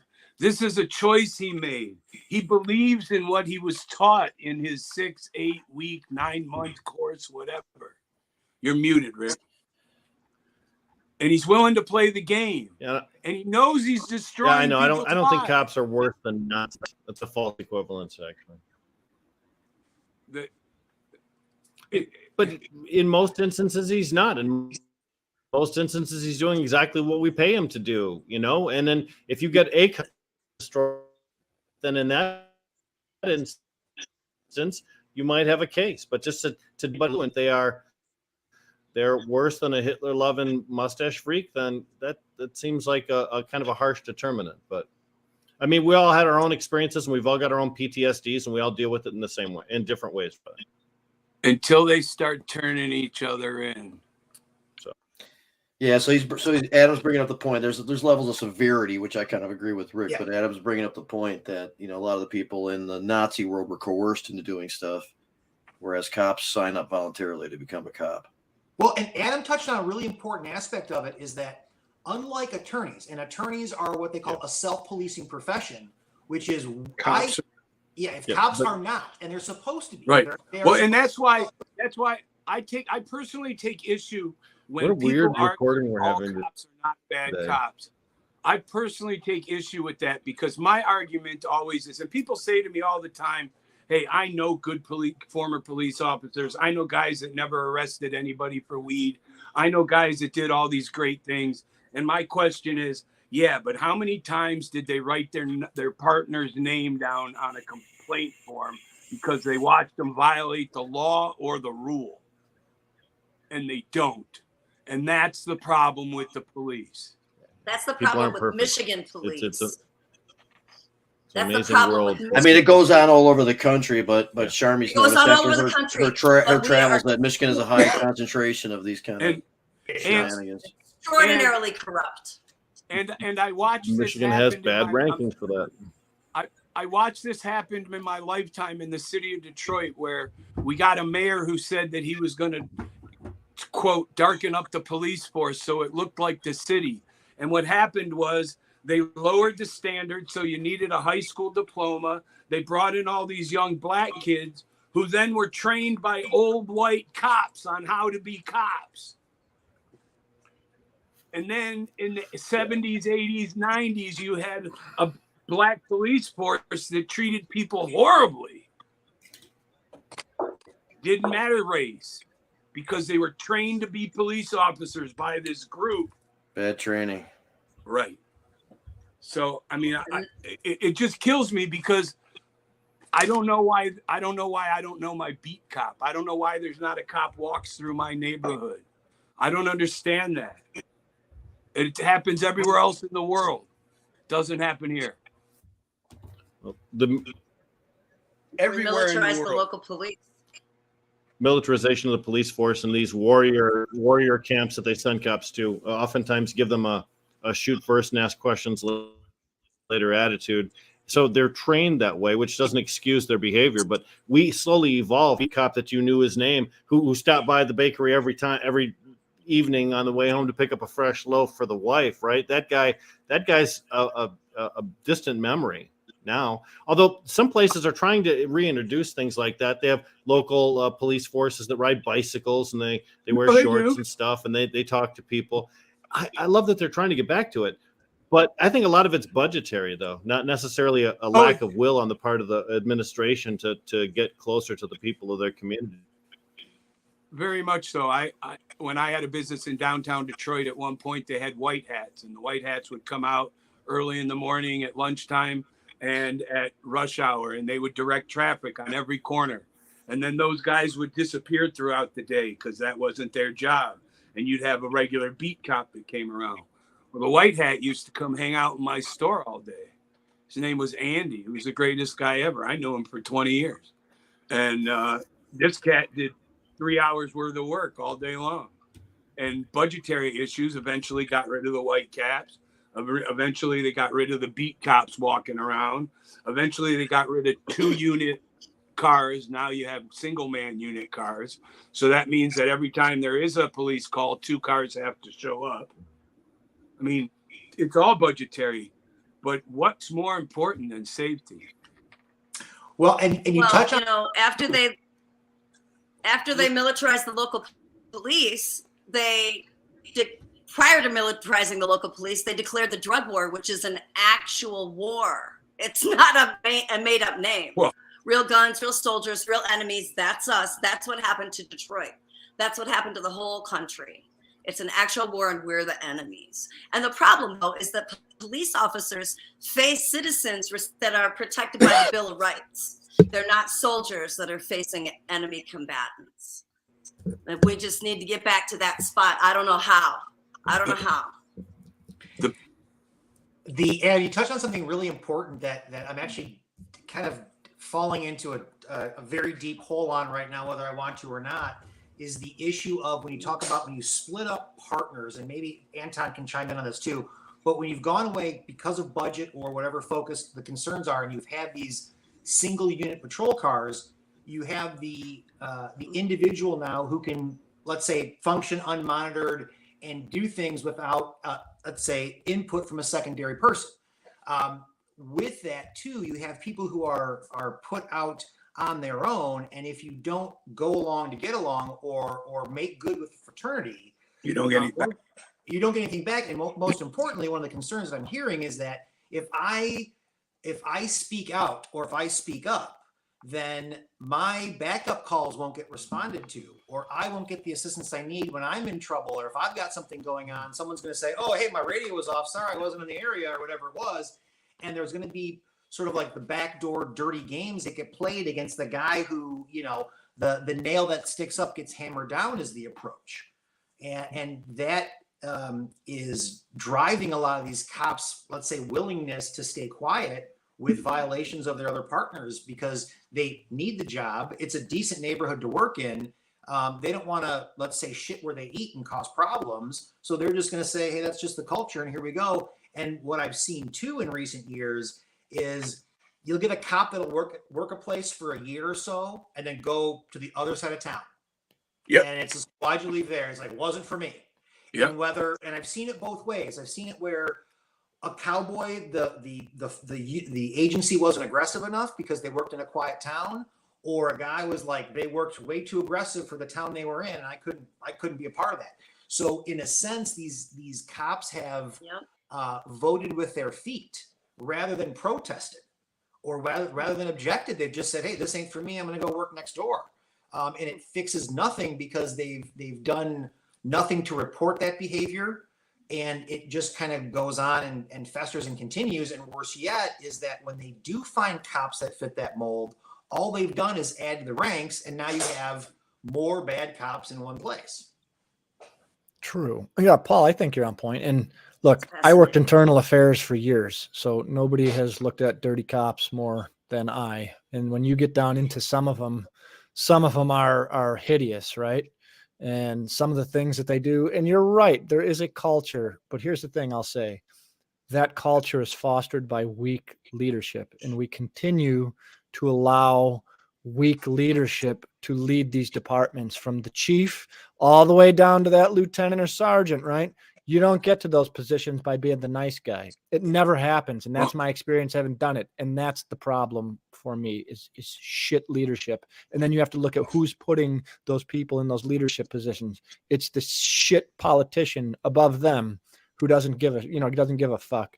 And then now chief shithead gets in and the shit rolls downhill. And that really there is a culture, but I will say majority, I mean, just from literally a third party, unbiased view of seeing, like I said, I've seen some awful shit that cops have done, but most of them were good people. And that, I mean, just good people who there was no reason to rat them out because they did what they were supposed to do. But when they go bad, man, they're bad. And that is the rap they get. And here's the poor, that's a very good point, the poor management. And you touch on something too, Anton, that I learned early in my career, and I learned it as it applies to attorneys and to police officers and frankly everybody else. But the way that it was taught to me was that if you look at it, most people, most groups, anything, it's like high school, and they're high school kids where 10% of them are great, 10% are terrible, and 80% of them are average. I'll say this. The other thing I'll interject on this is we talk mental health nowadays, and we talk about how important mental health resources are in the community, but we don't talk about how important it is to the police. The ATF drove me to fucking try and kill myself, right? That was when I attempted suicide. I was working for ATF, and you want to know what? They didn't give a fuck about me. And I was to go out there and do my job. And then when I did to try and kill myself, right, there was zero fucking support. They didn't give a fuck. They bred me to be this brotherhood and we're a family. And then when I went down the tubes, they discarded me like a piece of shit. So when we talk about mental health resources, the mental health resources among the police forces is not adequate. And I would say to a certain extent, it's worse than what we see out in the community. And the culture will not allow for those resources to be put into place because it directly interjects the mission. It conflicts with the mission that they're trying to accomplish. So I don't know what you do, but that is my take on it. It's the actual resources that are the problem. And the sickest part of the equation is that they know there's a mental health problem because we know that there is much higher ratios of all kinds of domestic issues, whatever. I mean, I don't have to get into it, but we know in law enforcement that these numbers are higher. We know this, but we do nothing about it. We've never acknowledged that not only do we know this, but we have to do something about it. If you try and get and this is the honest fucking truth, having done it. If you go and you seek mental health counseling or you get put on mental health medications and you're a cop, the first thing they do is they put you on light duty. They'll take your gun. Now you're not working. Now you're not getting the overtime. Now you're not feeding the family like you can. I mean, had you just supported this person and help them with them if they're going home and they're throwing shit at their old lady or whatever, like anger problems, right? Why are we not addressing that? Why are we not taking these people under our wing and really trying to create a good resource, good officers who are good people and can interact with the community? And because let's not, you know, there are shitheads in this world who mean to do us harm, and we need people in place that are willing to go get the boogeyman and hold them accountable. But until we put leadership in place that can function in a culture that is held accountable with proper resources to support these people, we will never change. And that is having done it. And that's, I don't see it changing anytime soon. Well, you know, firefighters and social workers add to that list too, because I mean, firefighters and social workers also go through a lot of extreme stress, trauma, threats, watching people die for firefighters and watching children be abused from social workers. They need that kind of support as well. We could do a better job for everybody, I think. Go ahead, Paul. I was going to say the list too, Anton, you touched on it as you were talking. I'm thinking about, you're right. There are events that occur that trigger mandatory either desk duty, suspension with pay, turnover badge, gun, and all property.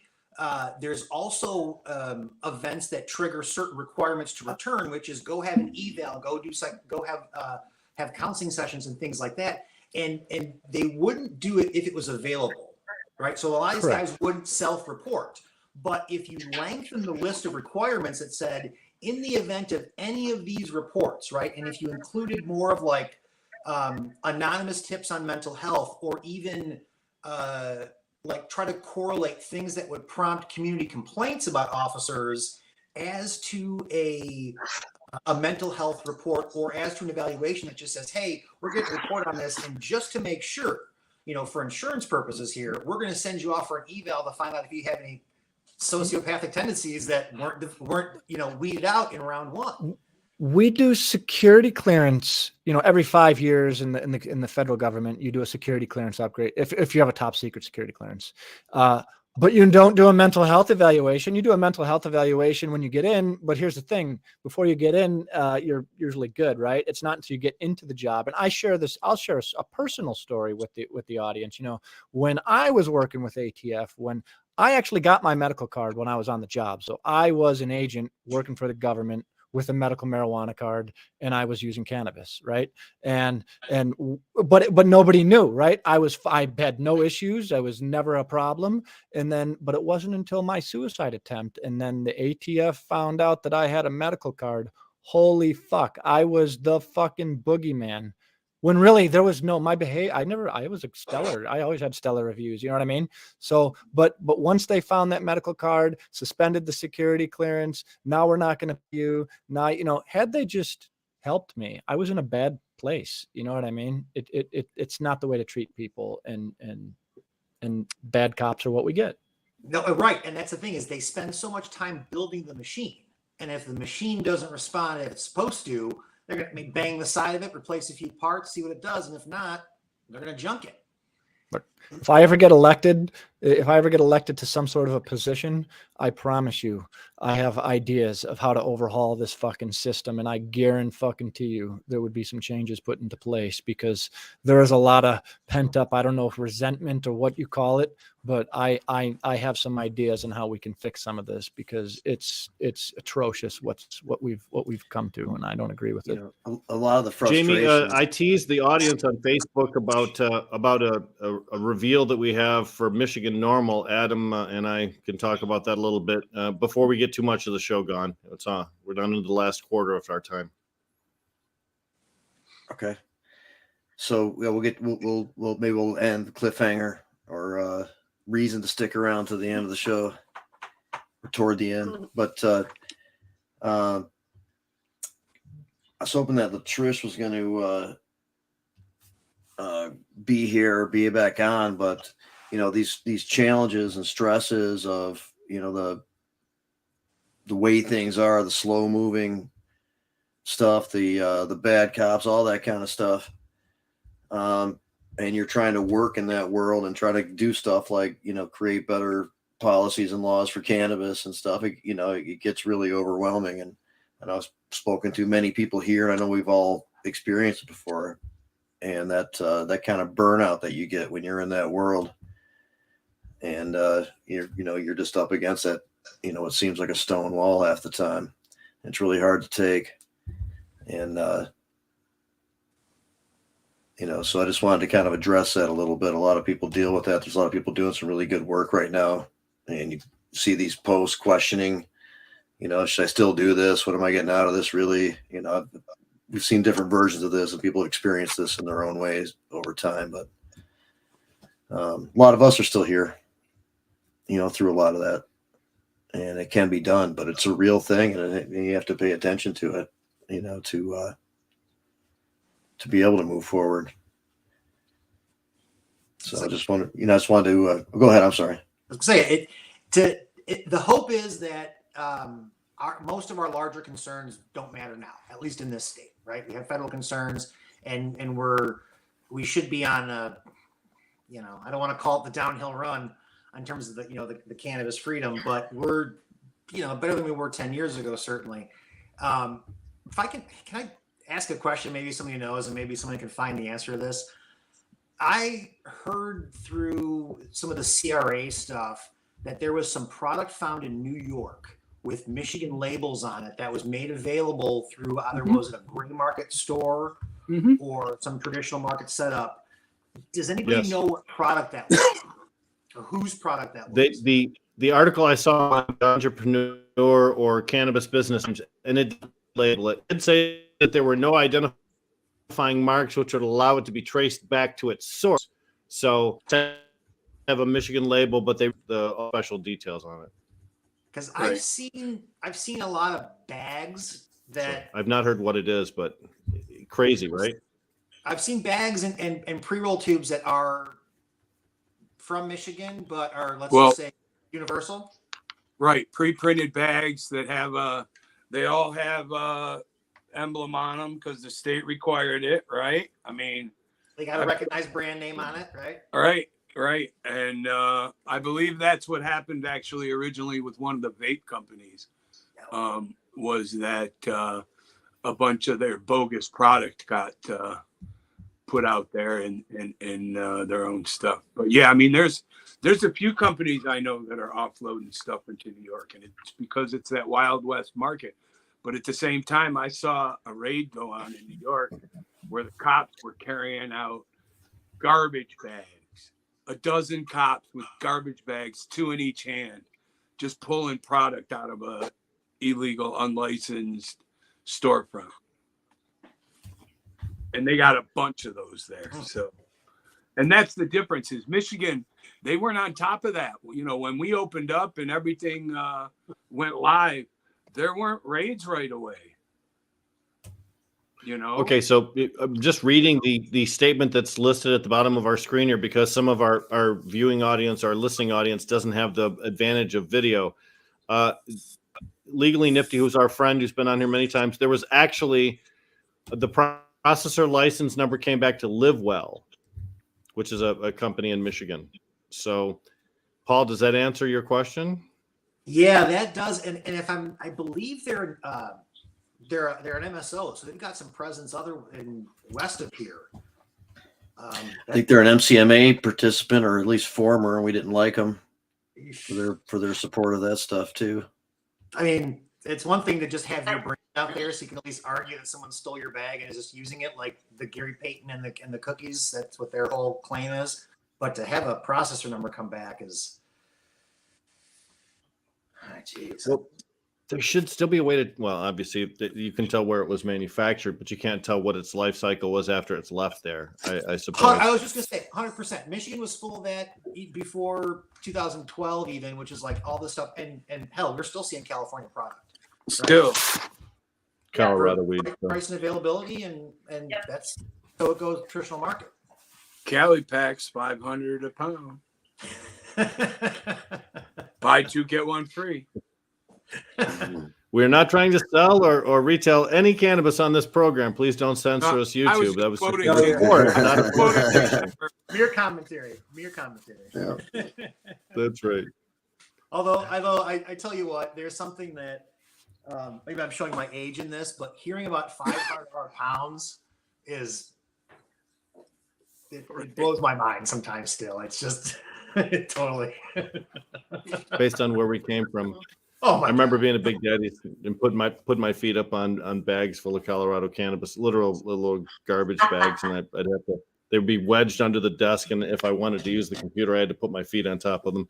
And so I'm familiar with bringing in some stuff. The fact is, though, nowadays we thought that might not be as much of a lucrative market as it is right now because, shit, look at the price drop in Michigan. You can't sell cannabis for what you paid to grow it in Michigan in a lot of instances. No, but it's still coming in as prevalent as ever. I mean, the import risk is just not there. I mean, if you're getting the same price for Cali, have you seen the numbers they catch coming in from Canada? Who's smuggling weed from Canada to Michigan? Wow. But I think that's Michigan is a transit state, and it's going through here to other places where it's still 4,000, 4,500 a pound. So right. No, it is, but it's just funny when you read that they got, a ton of weed at the fucking border, and you're thinking, are you kidding? I could take you to show you a ton of weed right now. Yeah, right. You have to catch these guys at the border.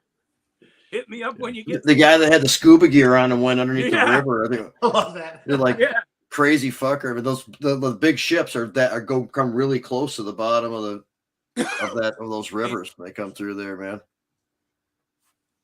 Who would have ever thought this is what would be going on with legal weed happening or some form of risk versus reward, as we mentioned? I mean, it's just not there in the current marketplace. And even in the unregulated marketplace, pounds have dropped for the unregulated market, just as they have for the regulated market too. Yeah. To a certain degree, when we first launched, the unregulated market pricing dragged down the regulated market price. But now the regulated market price seems to be dragging down the unregulated. So as a teeter-totter, I mean, two toddlers of slightly unequal weight working on that thing. The fact of the matter is it's got a dynamic that I don't think a lot of us would have predicted. I didn't think that it would have this type of an effect this early in the game. As we mentioned, really, having launched in December of 2019, we're at 3 years, 2020, 2021, and now December 2022. So that's not that long for the market to have swung such a dramatic fashion. No, but I am a big fan of the fact that for a while the Cali pack was coming in. Now the Cali pack is being shipped somewhere else. The extra weed that we got is going. I just think we're living in a time where people they're driving weed all over this country, and it's like it never was before. And even in places where it's illegal, people are like, yeah, but it's legal next door. So, it's coming. It's almost. Yeah, but don't drive through Texas. Don't drive through Texas. I continue to see stories about people with big loads. Texas, first of all. Why? Go round. Nebraska's a little rough, too. Is there any slowdown in this stuff, Paul, you think, from like just the hemp scenario? How you can tell on the spot what it is enough to take it further? I tell you what, that type of stuff is always going to be a shoot first, ask questions later, right? Like let's figure out, let's arrest him and do it, and if we're wrong, oh well, type of approach, especially for let's say the usual triggers that cops are used to, which is like the way it's packaged, the way it's carded, the way that they're doing it, some profile stuff, some routing and things like that. But I'm seeing more like I've got friends on the East Coast, and they're just like, all we get's Oklahoma shit. Like we're smoking Oklahoma weed. Right. Again, that blows my mind. Well, just like we always got Cali Outdoor. Right. And I always knew real growers. So I've never smoked Cali Outdoor. I knew when it was in town, but I just never had to smoke it. The people always talked about how good it was. And I was like, yeah, but I got better Michigan Indoor. Why would I smoke your Cali Outdoor? Right. And there is no such thing as Michigan Outdoor. We don't really have a cycle. Yeah. You can spot California. I just feel sorry for the people in New York smoking that live well crap. How about the people in Florida? I mean, granted, dude, don't tell me. I was there, okay? I did go to the ocean every day. It was beautiful, but we have the best weed in the country.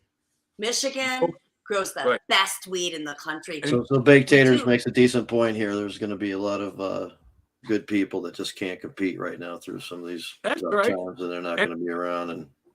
And there will be people overproduction license that they authorized through the Marijuana Regulatory Agency, which allowed certain corporations to become mega giants, which is exactly what we defeated when Jamie and others and some of us like myself with input.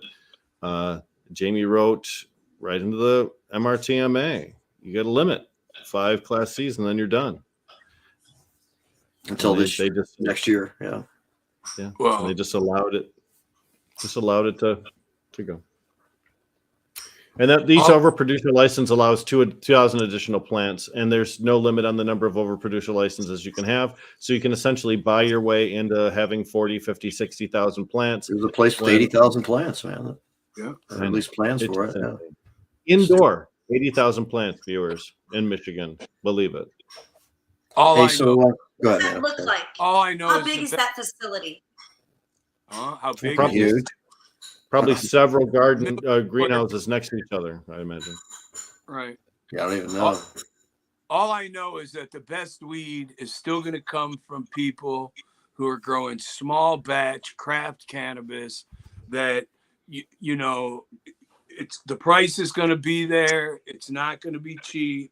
You're going to pay for it, and it's going to be worth it. And if you want to drink McDonald's coffee, go right ahead. But Starbucks doesn't care. You know, Budweiser wanted to be the king of beers, not the best beer. Yeah. So, if the quality / price is right, there's people who want to get it. There's no question about that. That's the truth. Especially in a challenging market like that with inflation. Yeah. So let's get into the normal world a little bit and have you guys address this new news. Well, as people may or may know, Normal of Michigan, or Michigan Normal, was rather famous for doing polls using the EPIC MRA system for several years, leading up to the legalization proposal of 2018. And those polls were very instructive as far as where the state's temperature was and what our a percentage of approval of medical or legalized cannabis was. They were very helpful along the way. We've returned to that trend by authorizing a question through EPIC MRA. And I can read that question to you right now. This will be, the results of this question will be heard probably the second week of December, I'm being told. Go ahead. Did you have anything to add, Adam, before I start reading? No. You read the question. Yep, they did send back to me, Adam, their new version, their modified version. So here we go. Michigan's Medical Marijuana Act of 2008 regulates the activities of registered medical marijuana patients and or their registered caregivers, including placing limits on the number of marijuana plants they may grow for their own use or for the use of a patient under their care. Based on your own experience or what you may have heard about how the medical marijuana law has worked over the past 14 years, do you think the law should be relaxed to permit greater rights and privileges to patients and caregivers? Should it be changed to place greater restrictions on activities involving medical marijuana? Or do you think the law is working well as is and should remain unchanged? The 4 options would be relax the law, change to be more restrictive, remain unchanged, or undecided / refused. That's awesome, Rick. Yeah, I like that. The hope is that what we're going to do is take the temperature for people as far as whether or not they think we should be changing the patient caregiver rules at all. Hopefully, we'll see a lot of people that are not interested in supporting change, and that would discourage lawmakers from trying to do things like assault a patient caregiver relationship, as we saw in late 2022 and late 2021, and also throughout the entire year in 2022. So this hopefully will going forward and instruct other lawmakers to start positive changes to this. Right. Go ahead, Adam. I think that's one of the big keys, is that if we can show some good numbers, it will enable these lawmakers to realize that sponsoring and co-sponsoring isn't going to affect them in a negative way. We're taking the pulse, we're taking the temperature, and they get to read the chart. So, you know, I can't imagine we won't get a good result on this. Well, it's unfortunate Trisha's not on here because Latricia's one of those people who've been a fixture in Lansing, trying to push lawmakers in order to change the way that they view cannabis.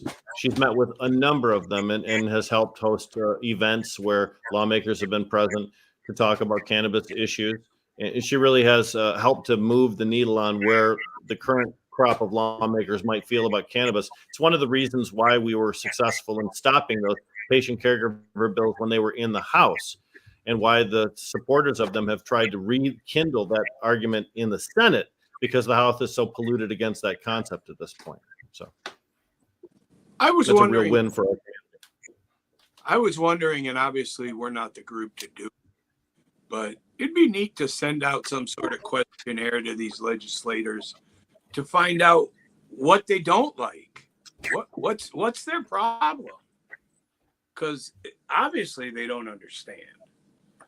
And it'd be nice to know why some of these people were so anti-cannabis and what we could do to target them.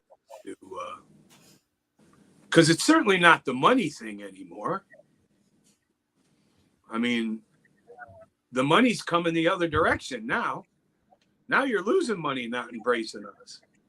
Cannabis companies Can I tell you my experience with the legislature with what their problem is? Like every time I took a white Republican or preacher's daughter mama with me to their legislator with horrific raid stories and requested their assistance in reining in the civil asset forfeiture laws, those men shit their pants. They went white. And I was like, what's happening?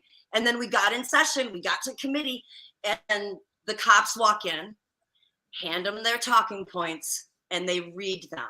We also need to talk about how complicit the media is in all of this. You guys are talking about going to the media and trying to get support and helping them or getting them to help us out all of this corruption. I don't know how much the media has changed since I left, but the cops own, from my perspective, both the media and the legislature regarding cannabis or regarding any kind of criminal justice reform at all. Right, because if you're not going to play ball, we're not going to give you information on anything else. So, oh no, I was told by Adam Brewster, WXYZ reporter, who started calling me for forfeiture stories in 2014 after I'd been trying to get him to run them for years. And then he refused to run them. So I drove there and I was like, Adam, what the hell? And he said, oh, Charmie, I talked to my editors. It is medical marijuana. Fuck does that mean? I don't know. They weren't helping us. Are they helping us now? Can Anton get the media to cover law enforcement corruption? Oh, absolutely. Yeah. You either do the right thing or you're not. You need. I call it like I see it. If you're not, you need to be held accountable. 100%.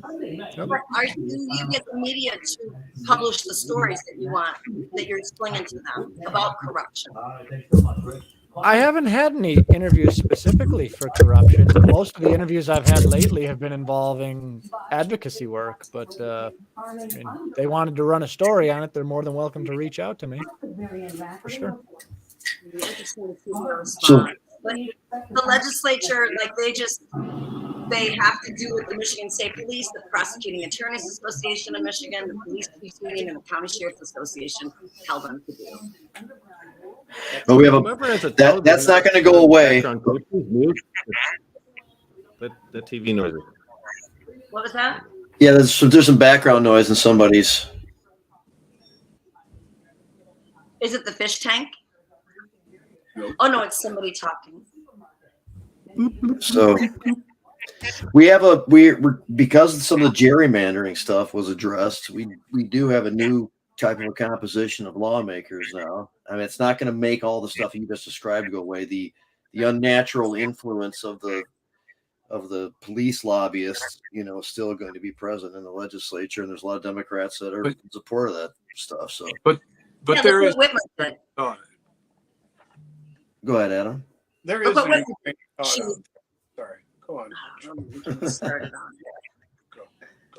Hey, you know what? So we are somewhat winding down. Charm, I thought you might jump in on the activist burnout mention a little bit more for how much we've discussed it over the years and all that kind of stuff. But and maybe we'll revisit it some other time when we're more prepared to like bring it up. And yep, he's got the Ace of sweatshirt on. And so They used I to think talk we about go to activist burnout. articles. you're right. And so but just let us know, like, as we're winding down, you're back in Michigan now. Do you plan on being involved in political advocacy, activism, drug war, cannabis, anything, psychedelics, all the above? Psychedelics, gonna throw that in at the end of everything in Michigan now. Psychedelics. I would have told you no when I left Michigan a couple of years ago, but you know, I'm older and things have calmed down here, and then some things haven't changed at all. So yeah, I'm right here in Lansing, and I was thinking, you know, like I'm right now I'm just working on my memoir about stopping the raids. So you know, there's a lot that we did in Lansing. It was you know, a lot that we did in Lansing. Yes, I'm going to do activism again. Right out of the chute, I've got folks that have called me and asked me to do some things, and I'm happy to. And I'm grateful to be back. It was great to see you yesterday. It's great to see everybody. I'm really glad to be back. Michigan has the best weed. We really do. Nice. And you went from Minnesota to Florida to the UP to not sure, Yeah, somewhere, Grass Lake, and now here. No, not here, but Lansing area. You sound like Charlie Brown's teacher. I'm sorry, I can't understand you. There's a lag and some bad connections and stuff like that, so I understand. But you're here. You're going to get involved again. Yeah. So Rick Ansis is doing some work Southwest Michigan and engaging legislature and helping out with weedsters and all types of stuff this last year or two, and saying that you are needed for the mushrooms. Yes. I appreciate that. What I like to do is do criminal justice reform and just make sure that the cops are, I mean, there's got to be a way. Anton sounds like Anton says it's leadership. We've got to replace leadership in order to start addressing how Michigan's the most corrupt state in the union, especially with the police. So that, I mean, that's the kind of reform that I'm interested in, is just ensuring the safety of Michigan families, really. Is there anything else you want to get in before we wrap it up, Charm? No, thank you, Jamie. Thank you so much. We'll talk more and be interesting to see what kind of stuff you get involved in. And I'm sure that, you know, if you need some support, myself and others would be happy. Hey, you want to come help me unload this van outside my house? Yeah. Tacos? If you need some type of intellectual support from afar, we'd be happy to Well, yeah. Lansing. I'm in I didn't mean Lansing. moving furniture. Yeah. Hey, Paul, is there anything you want to make sure you get in before we wrap it up? And thanks for jumping on. No, good to see you. Hope everybody's doing well. Hope everybody's staying warm. I fucking hate the cold. Hey, you know, real quick, you notice that there was that issue with DREs that just came out in the Court of Appeals. Long overdue. So that's one of the things that the state police said you could still rely on, though, in lieu of their shitty tests that are unreliable.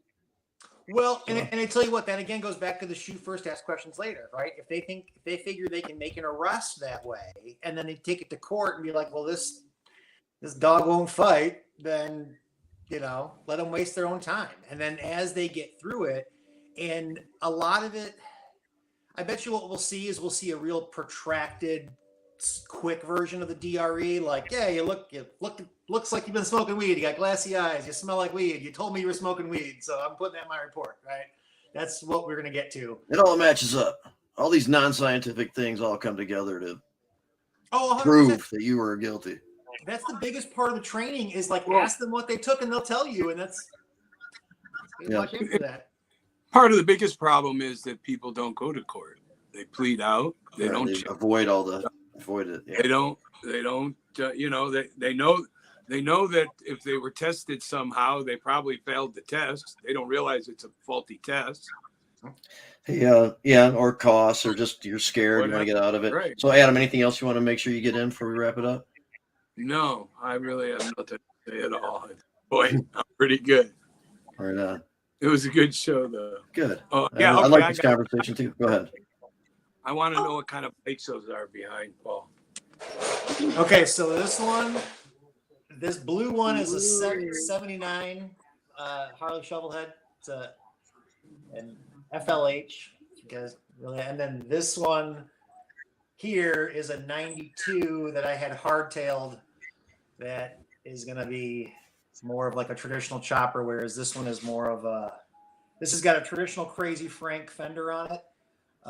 Crazy Frank was a guy in California. He built custom fenders for choppers, and he also had a transportation company, and that transportation company was shipping cocaine up the Pacific West Coast. Of course, So he ended up doing 30 years in prison, federal prison, and was released just recently. And about 7 years ago, when I got this, it was maybe 5-6 years ago when I got the fender, and it was available. The guy stopped making them, I think, in 1981, and so I found an original, and I'm like, you know what, this aligns perfectly with what I'm into. I'm into drug dealers. I like that kind of stuff. there you go. I ended up getting that, and then it just it's all downhill from there. But as you can see, that detail looks really cool. I mean, I like very nice looking bike, man. I like the color too. it actually, like, this one you can see, like this the new one I'm working on here is also like the same kind of blue, and it's partly a joke and a tribute to my dad. Is my dad, whenever he'd buy a car, the car was blue, right? Whether it was dark blue, light blue, some kind of blue, but it was a blue car. So in deciding what color to pick my bike, I said, Dad, I'm gonna in your face. You hate motorcycles? They're all gonna be blue from here on out. So. Right on. Is he colorblind, Paul? No. Okay. He just prefers blue. Confident in blue, in the blue. Cars are blue for him his whole life, right? All the cars I've ever seen him drive are blue. I can dig it. Tangled up in blue, you might say. Indeed. Anton, anything you want to make sure that you add before we? Oh no, it was a great conversation. It's funny. I sit next to Adam, right, and there's probably two people who don't like, as far as yin and yang, if you will. And such diverse people, and yet I welcome every conversation I have with them, and everybody on this panel is a friend. And I think that this is how real dialogue and real conversations get hashed out. So thank you, everybody. Hey, appreciate it, man. So yeah, Trish was on for a while. Wish we'd have gotten her into the conversation a little bit more, but she'll be back. She had a bad, or it was just loud where she was. She wasn't able to maintain there, but we'll revisit that. Other than that, yeah, I thought it was a good show too. So a couple minutes late. Rick, you mind wrapping us up? Did Adam give us any thoughts? Oh, he did, didn't he? Yeah. Yeah. I mean, there wasn't much to it either. Revisiting it is now. It was on motorcycle influence. So let me just sum it up real quick. We're already running late. I just want to revel in the fact that Charmie told Jamie he sounds like wah, wah, wah, wah, wah, wah. So to me, that's how it feels. Kind of a highlight of maybe 2022. It kind of set my soul akindle. But listen to all the great stories today. I mean, we talked about a little bit of history that's negative. We talked about some current issues, but there's a lot of positivity. Look at all the smiles on the faces of the people in this show. And I wish we had a greater opportunity to get to Latrish, and hopefully she'll come on next week and we'll give her some additional time. But what a great round of conversation and of guests. Thanks, everybody, for making today's show so awesome. Very nice. Thanks a lot, Rick. Thanks, Rick. That was lovely. All right, you guys. All right. See you next time. See you next Safe time. travels, friends. Yeah.